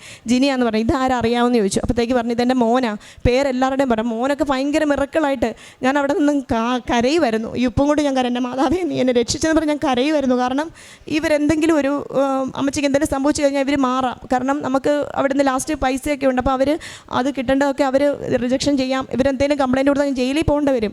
അപ്പം അതിൽ പിന്നെ ഞാൻ ഒരു ഫുഡ് മേടിച്ചു കൊടുത്തിട്ട് അപ്പം എൻ്റെ മാതാവേ ഞാൻ എങ്ങനെ നന്ദി. അപ്പോൾ ഇവർ പറയാം അവൾ അത്ര പ്രാർത്ഥിക്കുന്നതാണ്, ഞങ്ങൾ കണ്ടിട്ടുണ്ട്, അവളുടെ പ്രാർത്ഥനയുടെ ഫലമാണെന്ന് പറഞ്ഞ് ഒരു ജൂതന്മാർ അങ്ങനെ പറയുക എന്ന് പറയുന്ന ഒരവസ്ഥ എങ്ങനെ നിങ്ങളെ എനിക്ക് അറിയിക്കേണ്ട നിർത്തില്ല. ഞാൻ അനുഭവിച്ച നേരത്തെ അവിടെ നിന്ന് ഞാൻ കരയുമായിരുന്നു. ഞാൻ ഉപ്പ ബെഡേലെല്ലാം ഇട്ടിട്ട് അത്ര അമ്മ എന്നെ കാത്തു അന്നേരം, കൈവെള്ളയെ താങ്ങി നടത്തിയ അമ്മ എന്നെ അന്നേരം. അതുപോലെ തന്നെ ഒരുപാട് മിറക്കൾ എൻ്റെ ജീവിതത്തിൽ ഈ ഉടമ്പടി തൈലം കൊണ്ട്. ഇപ്പോൾ എനിക്ക് ഏജൻസി പോകണേലും എൻ്റെ ഈ ഫാമിലിയിൽ നിന്ന് എന്തെങ്കിലും അനുവാദം വേണേലും ഞാൻ ഈ 2022 ഇവിടെ വന്ന് ഉടമ്പടി എടുത്ത സമയത്ത് എന്നോട് എൻ്റെ ഏജൻസി പറഞ്ഞു ജിൻസി നിനക്ക് ഒരുപാട് സാലറി വേണ്ട ജോലിയാണ് നീ ചെയ്യുന്നത്, അപ്പം നീ അത് ചോദിക്കണമെന്ന് പറഞ്ഞു. അപ്പം എനിക്കിവരോട് ചോദിക്കാൻ പേടിയാണ് സത്യം പറഞ്ഞാൽ. ഞാൻ അങ്ങനെയൊന്നും വാശി പിടിച്ച് മേടിക്കുന്നൊന്നും ഒരാളല്ല, നന്നായിട്ട് ഡെഡിക്കേറ്റഡ് ആയിട്ട് ജോലി ചെയ്യും. അപ്പം ഞാൻ അവരോട് പറഞ്ഞു എനിക്ക് സാലറി കൂട്ടുമെന്ന് ഇങ്ങനെ ഏജൻസി പറഞ്ഞു. അപ്പോൾ തന്നെ ഏജൻസി 100 രൂപ വല്ലതും അല്ല 100 ഷെക്കൽ, അവിടെ ഷെക്കൽ എന്ന് പറഞ്ഞാൽ അത്ര വല്ലതും കൂട്ടും, അതിൽ കൂടുതലൊന്നും നീ പ്രതീക്ഷിക്കേണ്ടെന്ന് പറഞ്ഞു. ഞാൻ ഒന്നും മിണ്ടിയില്ല. ഞാൻ ഇങ്ങോട്ട് നാട്ടിൽ ഏതായാലും വരാനിരിക്കുകയല്ലേ, അപ്പോൾ ചെല്ലട്ടെ എന്ന് വിചാരിച്ചു. ഞാൻ ഉടമ്പടിത്തേലും എടുത്തുകൊണ്ട് ഞാൻ ഇവിടുന്ന് പോയി കഴിഞ്ഞ് അവിടെ ചെന്ന് പിറ്റേ മാസത്തെ സാലറി മേടിക്കാൻ നേരം ഞാൻ പറഞ്ഞു സാലറിയുടെ കാര്യം ഏജൻസി പറഞ്ഞായിരുന്നു. അപ്പോൾ 100 രൂപ ഇവർ കൂട്ടും അങ്ങനെ ഇരിക്കുന്നത്. അപ്പോൾ ഏജൻസി പറഞ്ഞ 500 ഷെക്കൽ നിനക്ക് കൂട്ടി തരണ്ടെന്ന് പറഞ്ഞേ. ഞാൻ ഒന്നും മിണ്ടിയില്ല. ഈ ഉടമ്പടിയുടെ തൈലം എൻ്റെ ഉണ്ട്, ഉപ്പുണ്ട്. ഉപ്പ് ഞാൻ പതുക്കെ വിശ്വാസപ്രമാണം ചൊല്ലി അവരുടെ എനിക്ക് തരുന്ന പേപ്പറിനകത്ത് ഇട്ടു. അവരെന്നോട് പറയുക സാലറി എഴുതിക്കൊണ്ടിരുന്നപ്പോൾ എന്നോട് പറയാം ജിൻസി നിനക്ക് 500 ഷെക്കലതേ ഞങ്ങൾ കൂട്ടിത്തരുന്നത്. ഞാൻ എന്നാ ചെയ്യേണ്ടതെന്ന് എനിക്കറിയത്തില്ല. ആ ഒരു അവസ്ഥ നിൽക്കുക. ഞാൻ ഒരു സാധനം ചോദിച്ചില്ല നാട്ടിൽ നിന്ന് ചെന്നതിന് ശേഷം. 100 രൂപയ്ക്ക് വേണ്ടി ആ 100 ഷെക്കൽ കൂട്ടുമായിരിക്കും എന്നുള്ള പ്രതീക്ഷ എന്നോട് പറയാം 500. അപ്പം ഞാൻ ചോദിച്ചു 500 തന്നെയാണോ? ആ 500 ഷെക്കൽ നിനക്ക് അർഹിക്കുന്നതാണ്. ഞാൻ ചെന്നപ്പോൾ എന്നോട് പറയും നീ അത് അർഹിക്കുന്നതാണ്. ഞാൻ കാരുണ്യ പ്രവർത്തികളാണെങ്കിൽ ഞാൻ അവിടെ ഇരുന്ന് തന്നെ ഹസ്ബൻഡ് പോയി അനാഥാലയത്തിൽ പോയിട്ട് എല്ലാവർക്കും ഫുഡ് കൊടുക്കുകയും ഞങ്ങൾക്ക് കിട്ടുന്ന സാലറിയിൽ നിന്ന് എല്ലാ പ്രേക്ഷിത പ്രവർത്തനം ചെയ്യുന്നുണ്ട് ഒരു അനാഥാലയത്തിൽ. പക്ഷേ എനിക്ക് അവിടെ ഇരുന്നൊരു സാറ്റിസ്ഫാക്ഷൻ ഇല്ലായിരുന്നു. കാരണം കഴിഞ്ഞ ദിവസം വന്നപ്പം എനിക്ക് ഈ ഒരു അനുഗ്രഹം കിട്ടാൻ വേണ്ടി ഞാൻ സാക്ഷ്യം പറയാതിരുന്നേ. 14-ാം തീയതിയാണ് ഞാൻ കഴിഞ്ഞ മാസം ഉടമ്പടി പുതുക്കിയത്. അപ്പോൾ ഈ ഒരു ചിട്ടിയും കൂടെ കിട്ടി എനിക്ക് കിട്ടുമെന്ന് ഉറപ്പായിരുന്നു. ഞാനതാ പോയത്, അത് കിട്ടിയിട്ട് ഞാൻ ഓർത്തു മാതാവേ, അപ്പം ഞാൻ പറഞ്ഞു മാതാവേ ഇത്രയും അനുഗ്രഹം എനിക്ക് തന്നിട്ട് ഞാൻ എൻ്റെ കൈകൊണ്ട് എനിക്ക് ചെയ്യണം, ചെയ്യാതെ ഞാനിവിടെ വന്ന് പറയുമായിരുന്നു. പറഞ്ഞ് ഞാൻ കഴിഞ്ഞ വെള്ളിയാഴ്ച പോയിട്ട് തിരുവനന്തപുരത്ത് പോയി RCCയിൽ എനിക്ക് മാതാവ് തോന്നിച്ചതായിരുന്നു. ഞാൻ RCC ചെന്നിട്ട് ഞാൻ പേഷ്യൻറ്റിനെ കണ്ട് എനിക്ക് ഫുഡ് കൊടുത്ത് അവർക്ക് എന്തെങ്കിലും എൻ്റെ കയ്യിലുള്ള ശരിയാണ് അത്യാവശ്യം കടങ്ങളൊക്കെ മാതാവ് ഒരുപാട് മാറ്റി, എന്നാലും കുറച്ച് കടങ്ങളൊക്കെ ഇനി ബാക്കിയുണ്ട്. പക്ഷേ അതൊക്കെ എനിക്ക് ഉറപ്പാണ് മാതാവ് എനിക്ക് 2 വർഷങ്ങൾക്കുള്ളിൽ അല്ലെങ്കിൽ ഈ നിമിഷ നേരങ്ങൾ കൊണ്ട് എനിക്ക് മാറ്റി തരുമെന്ന് എനിക്ക് ഉറപ്പുണ്ട്. ഇനി ഞാൻ മാതാവിൽ ജീവിക്കുന്നു, മാതാവ് എന്താണ് ഏറ്റെടുത്തോളൂ. ഞാൻ അങ്ങനെയാണ് ഇപ്പം മുമ്പോട്ട് പോകുന്നത്, ഞാനും എൻ്റെ ഹസ്ബൻഡും. അപ്പം ഞങ്ങൾ RCC ചെന്നപ്പോൾ അവർ പറഞ്ഞു അകത്ത് കയറ്റിയെന്ന് പറഞ്ഞു. ലാസ്റ്റ് ഞങ്ങൾ PROയെ കണ്ട് ചിൽഡ്രൻസിന് കൊടുക്കാനായിട്ടുള്ളൊരു ലിങ്ക് തന്നു, അതിനകത്ത് പൈസ കിട്ടും. എന്നിട്ടും എനിക്ക് സാറ്റിസ്ഫാക്ഷൻ വരുന്നില്ല. എനിക്ക് പേഷ്യൻറ്റിൻ്റെ അടുത്ത് തന്നെ കൊടുക്കണം, കുറച്ച് നാണം കെടണം. അതാരെങ്കിലുമൊക്കെ എന്നെ ചീത്ത വിളിക്കുമായിരുന്നു. കാരണം അമ്മ മാതാവ് അത്രയും കഷ്ടപ്പെട്ട് നാണം കെട്ടതല്ല, അങ്ങനെയൊക്കെ വിളിക്കുമായിരുന്നെങ്കിൽ എന്നൊക്കെ അങ്ങനെയാണ് ഞാൻ ആ തിരുവനന്തപുരം ബസ് സ്റ്റാൻഡ് വഴിയൊക്കെ നടക്കുക. ഞാൻ കഴിഞ്ഞ വെള്ളിയാഴ്ച നടന്ന് ഹസ്ബൻഡ് ഞാനോട് പൊരി വെയിലത്ത്, ഇപ്പോഴത്തെ ചൂട് നിങ്ങൾക്ക് അറിയാമല്ലോ, പൊരി വെയിലത്ത് ഞാൻ ഈ 2019 തള്ളിപ്പറഞ്ഞ ഈ നമ്മുടെ പത്രമായിട്ട് അറിയത്തില്ലാത്ത ചിലവർ പറയും അറിയാവുന്നവരാന്ന് പറയും തിരിച്ചു തരാൻ പറയും. എനിക്ക് ഇത്രയും പത്രം കൊടുക്കാനുണ്ട്, ഞങ്ങൾക്ക് 6 കെട്ട് കൊടുക്കാനുണ്ട്, പൊരി വെയിൽ. അപ്പം അവരോട് ഞങ്ങൾക്കറിയാമെന്ന് പറയുന്നവരോട് ഞാൻ പറയും കൊണ്ടുപോകണ്ടെന്ന് പറയും. അറിയത്തില്ലാത്തവരുടെ അടുത്ത് എല്ലാം നടന്നിട്ട് ഞാനിങ്ങനെ അവിടെ നിന്ന് ആ നടു റോഡിൽ നിന്ന് വഴി നിന്നപ്പോൾ ഇങ്ങനെ പ്രഘോഷിക്കാൻ ഒരു ശക്തി മാതാവ് തരിക. അപ്പം തന്നെ കുറേ ആൾക്കാർ വട്ടം കൂടിയിട്ട് ഞാൻ കൊടുക്കാതെ തന്നെ മോളെ ഇത് തരാമോ പറഞ്ഞതെല്ലാം കേട്ടു. ഇതെവിടെയാണെന്ന് ചോദിച്ചാൽ എൻ്റെ നമ്പർ മേടിച്ചുകൊണ്ട് പോയി, പത്രം എല്ലാം അവർ കൊണ്ടുപോയി. അങ്ങനെ അപ്പോഴത്തേക്ക് ഞാൻ പറഞ്ഞു ഞാനൊരു വലിയൊരു സാക്ഷിയാണ് അതിൻ്റെ, അതുകൊണ്ടാണ് ഞാൻ അത്രമേ ഞങ്ങൾക്ക് അനുഗ്രഹം കിട്ടുകൊണ്ടാണെന്ന് പറഞ്ഞ് ഞാൻ എൻ്റെ എല്ലാ കാര്യങ്ങളും വിളിച്ചു പറഞ്ഞ് ഞാൻ പറയുന്നത്. അതുപോലെ 50 അവിടെ ഇങ്ങനെ കടകളിൽ ചോറും പൊതി പെട്ടെന്നൊന്നും ചെന്നാൽ ഒന്നും ആൾക്കാർക്ക് കൊടുക്കാനായിട്ട് കിട്ടുകയില്ല, അവർ ഓർഡർ കൊടുത്തിരിക്കുന്നവരുണ്ട്, എല്ലാം ഉണ്ട്. അങ്ങനെ ഞാൻ കടയിൽ ചെന്നിട്ട് പറഞ്ഞു എനിക്കൊരു 50 ചോറ് പൊതി. പറഞ്ഞു മോളെ ഇങ്ങനെയൊന്നും ചോറ് പൊതി സത്യം പറഞ്ഞാൽ പെട്ടെന്ന് ഇങ്ങോട്ട് കയറി വന്നാൽ കിട്ടുന്നതല്ല. അന്നേരം എല്ലാം ഞങ്ങൾ ഉപ്പെടുത്തോണ്ടേ ചേട്ടാ ഞാൻ എവിടെ പോയാലും ഇപ്പോൾ പോവുള്ളൂ, ഉപ്പെടുത്ത് വിശ്വാസപ്രമാണം ഒരു 50 പൊതിയെങ്കിലും കിട്ടണേ, കാരണം ആൾക്കാർ ക്യൂ നിൽക്കുമായിരുന്നു. അപ്പോൾ എന്താണെന്ന് ചോദിച്ചപ്പോൾ അവിടെ ചേച്ചി പറഞ്ഞു ഇങ്ങനെ ചോറ് മേടിക്കാൻ വേണ്ടി നിൽക്കുന്നവരാണ്. അപ്പോഴത്തേക്ക് എനിക്ക് ആ ബാങ്ക് അക്കൗണ്ടിൽ കൊടുത്തത് എനിക്കൊരു സാറ്റിസ്ഫാക്ഷൻ ആകത്തോണ്ട് ഞാൻ പോയിട്ട് ചോറും പൊതിക്ക് നിന്നപ്പോൾ അവർ 50 എണ്ണം കെട്ടി നിമിഷ നേരം കൊണ്ട് എൻ്റെ തന്നു. ഞാനും ഹസ്ബൻഡും കൂടെ പോയി നിന്നപ്പോഴത്തേക്ക് ഭയങ്കര ക്യൂ, 50 പൊതി തീർന്നു, ആൾക്കാർ വീണ്ടും നിൽക്കുക, ഭയങ്കര വിഷമം. ഞങ്ങൾ പറഞ്ഞു നിങ്ങളിവിടെ നിൽക്കേ, ഞങ്ങൾ എവിടെയെങ്കിലും കിട്ടുമോ നോക്കട്ടെ എന്ന് പറഞ്ഞ് പോയി വീണ്ടും ഹോട്ടലിൽ പോയി. കിട്ടുന്നില്ല. ഞാൻ ഉപ്പും വിശ്വാസപ്രമാണം ചൊല്ലിക്കൊണ്ട് ഞാൻ ഹസ്ബൻഡ് പോകുന്നത്, ആരെങ്കിലും ഒരു ഹോട്ടലുകാർ കനിയണേന്ന് പറഞ്ഞു. അങ്ങനെ മാതാവ് എന്നെ ഒരുപാട് ഹോട്ടലിൽ കൂടെ കയറ്റി ഇറക്കാതെ ഒറ്റ ഹോട്ടലിൽ ചെന്നപ്പോൾ അവർ പറഞ്ഞു എത്ര എണ്ണം നമുക്ക് വേണ്ടതെന്ന് ചോദിച്ചു എന്നോട് ഹസ്ബൻഡോട്. അപ്പോൾ ഞാൻ പറഞ്ഞു ഞങ്ങൾക്കൊരു 100 എണ്ണം കിട്ടിയാൽ വളരെ ഉപകാരമായിരുന്നു, നോക്കട്ടെ ഒരു 50 എണ്ണം ഞങ്ങൾ തരാമോ നോക്കാമെന്ന് പറഞ്ഞിട്ട് ഞങ്ങൾ അത് ദയനീയമായിട്ട് അവിടെ ഇരിക്കുന്ന ആ വെയിലും കൊണ്ട് ഭക്ഷണമൊന്നും കഴിക്കാൻ ഇരിക്കുന്ന കണ്ടിട്ടായിരിക്കും നോക്ക് ഞങ്ങളൊരു ബാക്കി ഒരു 25 എണ്ണം കൂടെ വേറെ ഏതെങ്കിലും ഹോട്ടലിൽ നിന്ന് ഓർഡർ ചെയ്യിപ്പിക്കാമെന്ന് പറഞ്ഞുകൊണ്ട് വേറെ ഹോട്ടലിൽ നിന്ന് 25 എണ്ണം കൂടെ ഓർഡർ ചെയ്തു. കുറച്ച് കഴിഞ്ഞപ്പോഴത്തേക്ക് ഒരു 25 എണ്ണം കൂടെ വേറെ ഇവിടുന്ന് ഓർഡർ ചെയ്ത് അവിടുന്ന് തന്നെ ഞങ്ങളെ 100 എണ്ണം കാറ കയറ്റി ഞങ്ങൾ RCCയുടെ ഫ്രണ്ടിൽ പോയി നിന്ന് എല്ലാവർക്കും കൊടുത്ത് ഒരുപാട് പേര് പത്രം ഞങ്ങൾ ഈ മാതാവിനെക്കുറിച്ച് സാക്ഷ്യം പറഞ്ഞ് മാതാവ് ചെയ്ത അനുഗ്രഹങ്ങൾക്ക് നന്ദിയായിട്ടാകട്ടോ ഇത് ചെയ്യുന്നത്. അപ്പോൾ ഒത്തിരി പേരൊന്ന് വെച്ചു ഇത്രയും മിറക്കിളായിട്ട് നിങ്ങൾക്ക് കടങ്ങൾ മാറി അല്ലെങ്കിൽ എബ്രോഡ് മിറക്കിളായിട്ട് ഹസ്ബൻഡാണെങ്കിലും ഇങ്ങനെ ചെയ്യാൻ പറ്റി, ഇങ്ങനെയൊക്കെ മാറ്റുമോ എന്നൊക്കെ ചോദിച്ച് ഓരോരുത്തർ ഇങ്ങനെ വന്ന് പറഞ്ഞു. ചിലവർ വന്ന് കളിയാക്കി ചിരിച്ചിട്ട് പോയി. കളിയാക്കി ചിരിച്ച ഒരു ചേട്ടൻ്റെ പുറകെ ഞാൻ പോയി ഈ പത്രമായിട്ട് ഇത് കറിഞ്ഞ് മനസ്സിലാക്കി. എന്നിട്ട് ചേട്ടൻ നമ്പർ വരെ മേടിച്ചു. ഞാൻ പോകും കൃപാസനത്തിന്, നടന്നില്ലെങ്കിൽ വിളിക്കുമെന്ന് പറഞ്ഞു നമ്പർ. ഞാൻ ധൈര്യമായിട്ട് വിളിച്ചോളാൻ പറഞ്ഞു. അങ്ങനെ മാതാവ് ഉടമ്പടി തൈലമാണെങ്കിലും അതുപോലെ തന്നെ എൻ്റെ ഉപ്പും കൊണ്ടാണ് ഞാൻ ഈ 1.5 വർഷമായിട്ട് ജീവിച്ച് ഞാനും ഹസ്ബൻഡും അന്ന് തൊട്ട് ഇന്ന് വരെ ഉടമ്പടിയിൽ തന്നെ. ഹസ്ബൻഡ് ഇവിടെ വന്ന് തീർത്ഥാടന ഉടമ്പടി എടുത്ത് പുതുക്കി പോകുന്നു. എനിക്കത് സാധിക്കാൻ പറ്റാത്തതുകൊണ്ട് മാതാവ് എനിക്ക് തോന്നുന്നു ഇന്നിവിടെ മാതാവ് എന്നെ എത്തിച്ച് ഈ അനുഗ്രഹങ്ങളെല്ലാം തരാനും അതുപോലെ തന്നെ ആ ഉടമ്പടി പുതുക്കാനും ഒക്കെ ആയിട്ടാണ്. അതുപോലെ തന്നെ ഞാൻ ഓസ്ട്രേലിയയുടെ മറന്നുപോയായിരുന്നു. നമ്മളൊരു ഹീബ്രു സ്പീക്കിംഗ് കൺട്രിയാണ്. അപ്പോൾ നമുക്ക് ഇംഗ്ലീഷ് ഞാൻ മലയാളം എഴുത്തിലൊക്കെയാണ് പഠിച്ചത്. എനിക്ക് അത്രയ്ക്ക് സംസാരിക്കാനൊന്നും ഇംഗ്ലീഷ് അറിയില്ല. എനിക്ക് മനസ്സിലാവും, പക്ഷേ നമുക്ക് അത്ര സംസാരിക്കാൻ ഫ്ലുവൻസി കിട്ടത്തില്ല. അങ്ങനെ ഓസ്ട്രേലിയയുടെ ഒരു കോഴ്സിന് പഠിക്കാനായിട്ട് ഞാനും എവിടെ നിന്നാണ് നടത്തുന്നത് മാതാവ് തന്ന അനുഗ്രഹമാണ്. ഞങ്ങൾ ജോയിൻ ചെയ്തപ്പോൾ 1/2 മണിക്കൂറാണ്, ഹാഫ് ആൻ അവർ ഇൻ്റർവ്യൂ ഉണ്ട്, അത് പാസ്സായാൽ മാത്രമേ കിട്ടുള്ളൂ എന്ന് പറഞ്ഞു. അങ്ങനെ ഞാനും എൻ്റെ ഫ്രണ്ടിൻ്റെ പേര് രാജി എന്നാണ്, അവളും കൂടെ ഇൻ്റർവ്യൂ അറ്റൻഡ് ചെയ്തു. 10 മിനിറ്റ് കൊണ്ട് ഞങ്ങൾ 10 മിനിറ്റ് എടുത്തുള്ളൂ, 1/2 മണിക്കൂർ പറഞ്ഞിട്ട് ഞങ്ങൾ ഇൻ്റർവ്യൂ സക്സസ്ഫുള്ളി പാസ്സായി. ഞങ്ങൾ 6 മന്ത് കോഴ്സ് മുമ്പോട്ട് പോകാനായിട്ട് ഞങ്ങൾ പഠിച്ചുകൊണ്ടിരിക്കുകയാണ്. അമ്മ മാതാവിൻ്റെ അനുഗ്രഹം അതിനും ഉറപ്പായിട്ടും ഉണ്ടാകുമെന്ന് ഞങ്ങൾ വിശ്വസിക്കുന്നു. ഞങ്ങൾക്ക് 2 പേർക്കും ഇത്രയും ഗ്യാപ്പുണ്ട്, എല്ലാം ഉണ്ട്. ഉറപ്പായിട്ട് ഞങ്ങൾക്ക് 100% ഉറപ്പുണ്ട്. 6 മന്ത്സ് കഴിയുമ്പം അമ്മ മാതാവ് ഞങ്ങളെ രണ്ടുപേരെയും അവളെയും കൊണ്ട് ഞാനിവിടെ വരും. എൻ്റെ അനിയന്, എൻ്റെ കുടുംബം മുഴുവൻ ഇപ്പം അമ്മയുടെ വലിയൊരു സാക്ഷികളാണ്. എൻ്റെ അനിയത്തി ഒരിക്കലും ഇതിനെ എതിർത്ത് പറഞ്ഞ ആൾ ഇവിടെ വന്ന് ഉടമ്പടി എടുത്ത് ഒരാഴ്ചയ്ക്കുള്ളിൽ അനിയത്തിയുടെ ഹസ്ബൻഡ് എബ്രോഡ് പോയി. ഞാൻ ലൈറ്റ് ക്യാൻഡി പ്രേയറിനും വെച്ചായിരുന്നു നമുക്ക് വിശ്വാസം ഉണ്ടാകാനും അവളിവിടെ വന്ന് ഉടമ്പടി എടുക്കാനും. അതുകൊണ്ട് ഞാൻ അവളിവിടെ വന്ന് ഉടമ്പടി എടുത്തു. രണ്ടാമത്തെ അനിയത്തി, കുഞ്ഞനിയത്തി വിശ്വസിക്കുമായിരുന്നു. അവൾ ഉടമ്പടി എടുത്ത് അവളിവിടെ വന്ന് സാക്ഷ്യം പറഞ്ഞ് ഒരുപാട് പേരെയും കൊണ്ട് അവളിവിടെ വരുന്നുണ്ട് ഒരു പ്രേക്ഷിത പ്രവർത്തനമായിട്ട്. അതുപോലെ രണ്ടാമത്തെ അനിയത്തി ഭയങ്കര എതിരി നിന്ന് ആളിവിടെ വന്ന് ഉടമ്പടി എടുത്ത് ഞാൻ ഇത്രയും പ്രാർത്ഥിച്ചു ലൈറ്റ് ക്യാൻഡി പ്രേയർ, അമ്മ മാതാവേ ഞാൻ പറഞ്ഞിട്ട് അവളിവിടെ വരികയാണ്, അവൾക്ക് എന്തെങ്കിലും ഒരു അടയാളം കൊടുത്തില്ലെങ്കിൽ അവൾ ഇതിനെ റിജക്റ്റ് ചെയ്യും. അതുകൊണ്ട് ഞാൻ അമ്മയെ കരഞ്ഞു പ്രാർത്ഥിച്ചു, അമ്മ അവൾക്കൊരു അടയാളം, എനിക്കൊന്നും തരണ്ട, എനിക്ക് ഇത് എഴുതിയിരിക്കുന്നൊന്നും തന്നെ അവൾക്കൊരു എന്തെങ്കിലും അടയാളം കൊടുക്കണമെന്ന്. ഒരാഴ്ച കഴിഞ്ഞപ്പം അവളുടെ ഹസ്ബൻഡിന് എബ്രോഡ് പോയതുകൊണ്ട് അവൻ എബ്രോഡ് ഇസ്രായേലിൽ വന്നു. അവൾ ഭയങ്കര വിശ്വാസം. അവൾ പറഞ്ഞു അവളുടെ കൂടെയുള്ള ബാക്കിയുള്ള എല്ലാവരുടെയും റിജക്ഷൻ ആയിപ്പോയി മെഡിക്കൽ. ഇത് വല്ലാത്ത അത്ഭുതമാണ് ജിൻസി എന്ന് പറഞ്ഞാൽ അവൾ ഇതിൽ ഇപ്പോൾ വിശ്വസിക്കുന്നു, അവളും അതുപോലെ പ്രാർത്ഥിക്കുന്നു. ഞാനൊരു കാര്യം പറയാണ്, ശരിക്കും നിങ്ങൾ മുറുകെ പിടിച്ചോ. നിങ്ങൾ അനുഗ്രഹത്തിനും അല്ല, നിങ്ങളുടെ കാര്യത്തിനും ഒന്നുമല്ല.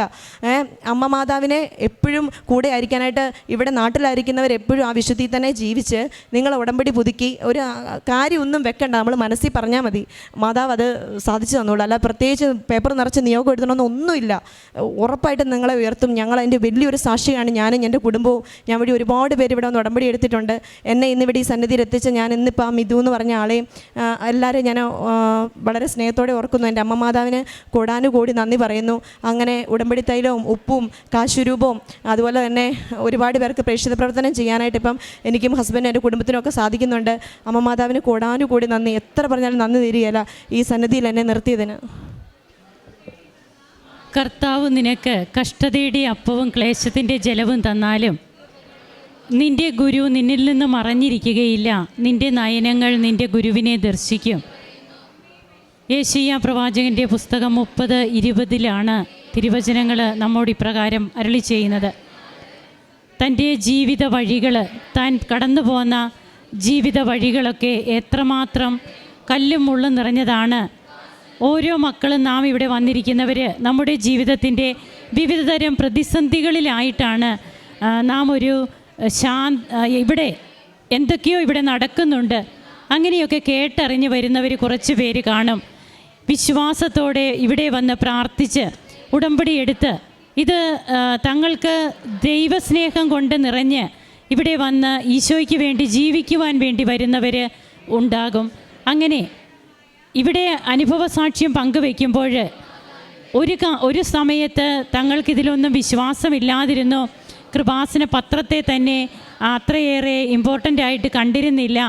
എന്നാൽ ഇപ്പോൾ അതിനു വേണ്ടിയിട്ട് ആ കൃപാസന പത്രവുമായിട്ട് ഇപ്പോൾ ടൗണുകളിലൂടെയും തെരുവുകളിലൂടെയും ഒക്കെ നടന്ന് ആർക്കൊക്കെ ഇത് കൊടുക്കാൻ പറ്റുമോ വേണ്ട എന്ന് പറഞ്ഞവരുടെ കയ്യിൽ നിന്ന് തിരിച്ചു വാങ്ങി അവർക്കതെല്ലാം പറഞ്ഞ് കൊടുത്ത് മനസ്സിലാക്കി കൊടുക്കുവാൻ, ഇത് എന്നെ എടുത്തുയർത്തിയ എൻ്റെ ജീവിതത്തെ, എൻ്റെ കുടുംബത്തെ ആകെ മാറ്റിമറിച്ച കൃപാസന പത്രമാണ്. ഇത് അമ്മയുടെ കയ്യൊപ്പുള്ള പത്രമാണ്. ഈശോയുടെ ഈശോ നൽകുന്ന കൃപകളാണിതിലുള്ളത് എന്ന് പറഞ്ഞു കൊടുക്കുവാൻ ഓരോ മക്കളെയും സന്നദ്ധരാക്കുന്നത് അവരുടെ ജീവിതത്തിൽ അവർക്ക് കിട്ടിയ ഒരിക്കലും മറക്കാൻ അവർക്ക് കഴിയില്ലാത്ത അവരുടെ ജീവിത അനുഭവങ്ങൾ തന്നെയാണ്. ഓരോന്നും ഈ മകൾ ഇവിടെ പറഞ്ഞത് നാം കേട്ടു. കടബാധ്യതകളും രോഗസൗഖ്യങ്ങളും തൻ്റെ പ്രൊഫഷണൽ ലൈഫിൽ വന്നിരുന്ന അസ്വസ്ഥതകൾ, അതിൽ നിന്നൊക്കെ എങ്ങനെ ഉടമ്പടി നേർച്ച വസ്തുക്കളിലൂടെയൊക്കെ എങ്ങനെയാണ് തനിക്ക് തൻ്റെ ആ ഒരു അവസ്ഥയിൽ പിടിച്ചു നിൽക്കുവാൻ കഴിഞ്ഞത്, ഇതൊക്കെയാണ് നാം കേട്ടുകൊണ്ടിരുന്നത്. നമുക്കും നമ്മുടെ പരിശുദ്ധ അമ്മ ജീവനോടെ പ്രത്യക്ഷപ്പെട്ട ഈ അൾത്താരയിൽ നാം ഇന്ന് ഇവിടെ വന്നിട്ടുണ്ടെങ്കിൽ നാം ചിന്തിക്കണം, നാം ഒരിക്കലും ഇവിടെ വന്നത് നിഷ്ഫലമാകില്ല. ജീവനോടെ ഈ അൾത്താരയിൽ പ്രത്യക്ഷയായ അമ്മ നമ്മെ ഇവിടെ കാണുന്നുണ്ട്. ഈശോയോട് നമ്മുടെ കാര്യങ്ങൾ പറയാൻ അമ്മ സന്നദ്ധയാണ്. നാം ഈശോയുടെ കാര്യങ്ങൾ പറയാൻ നാം സന്നദ്ധരാണോ? ഈശോയെ ശുശ്രൂഷിക്കുവാൻ നാം സന്നദ്ധരാണോ? അതാണ് ഉടമ്പടി വചനം. അതനുസരിച്ച് ജീവിച്ചാൽ തീർച്ചയായും അമ്മ നമ്മോടൊപ്പമുണ്ട്. നമുക്ക് വേണ്ടി അമ്മ ഈശോയോട് പറയും. നമുക്ക് വേണ്ടി സംസാരിക്കാൻ സ്വർഗത്തിലൊരാളുണ്ട് എന്നുള്ളത് തന്നെയല്ലേ നമ്മുടെ ജീവിതത്തിൽ നാം ഏറ്റവും വലിയ കാര്യമായിട്ട് കരുതേണ്ടത്. ഭൂമിയിൽ നമുക്ക് വേണ്ടി റെക്കമെൻഡ് ചെയ്യുവാൻ ആളുണ്ടെങ്കിൽ നമുക്ക് എന്തുമാത്രം ഒരു സന്തോഷമാണ്. എന്നാൽ സ്വർഗത്തിൽ നമുക്ക് വേണ്ടി ഒരു മധ്യസ്ഥയുണ്ട്. നമുക്ക് പിതാവായ ദൈവത്തിൻ്റെ അടുത്ത്, പുത്രൻ തമ്പുരാൻ്റെ അടുത്ത് നമ്മുടെ കാര്യങ്ങൾ പറയുവാനായിട്ട് നമുക്കൊരു മധ്യസ്ഥയുണ്ട് എന്നുള്ളത് തീർച്ചയായും നമ്മുടെ ജീവിതത്തിൽ നാം മറക്കാൻ പാടില്ലാത്ത ഒരു കാര്യമാണ്. അതാണ് ഇവിടെ നമുക്ക് നടന്നുകൊണ്ടിരിക്കുന്നത്. അങ്ങനെ നമുക്ക് കൃപകൾ നേടി ഈശോയെ മഹത്വപ്പെടുത്തുന്നവരാകാം. കരങ്ങൾ അടിച്ച് ഈ മകൾക്കും കുടുംബത്തിനും ലഭിച്ച എല്ലാ കൃപകൾക്കും നമുക്ക് നന്ദി പറയാം. യേശുവേ നന്ദി, യേശുവേ സ്തുതി, യേശുവേ ആരാധന. ദൈവാനുഭവങ്ങൾ ഇനി നിങ്ങൾക്കും സ്വന്തം. ഈ യൂട്യൂബ് ചാനൽ ഇതുവരെ സബ്സ്ക്രൈബ് ചെയ്തിട്ടില്ലെങ്കിൽ ഇപ്പോൾ തന്നെ സബ്സ്ക്രൈബ് ചെയ്യുക. ഈ വീഡിയോ ഇപ്പോൾ തന്നെ നിങ്ങളുടെ സുഹൃത്തുക്കൾക്ക് ഷെയർ ചെയ്തുകൊണ്ട് കർത്താവിൻ്റെ പ്രേക്ഷിതരാകുക.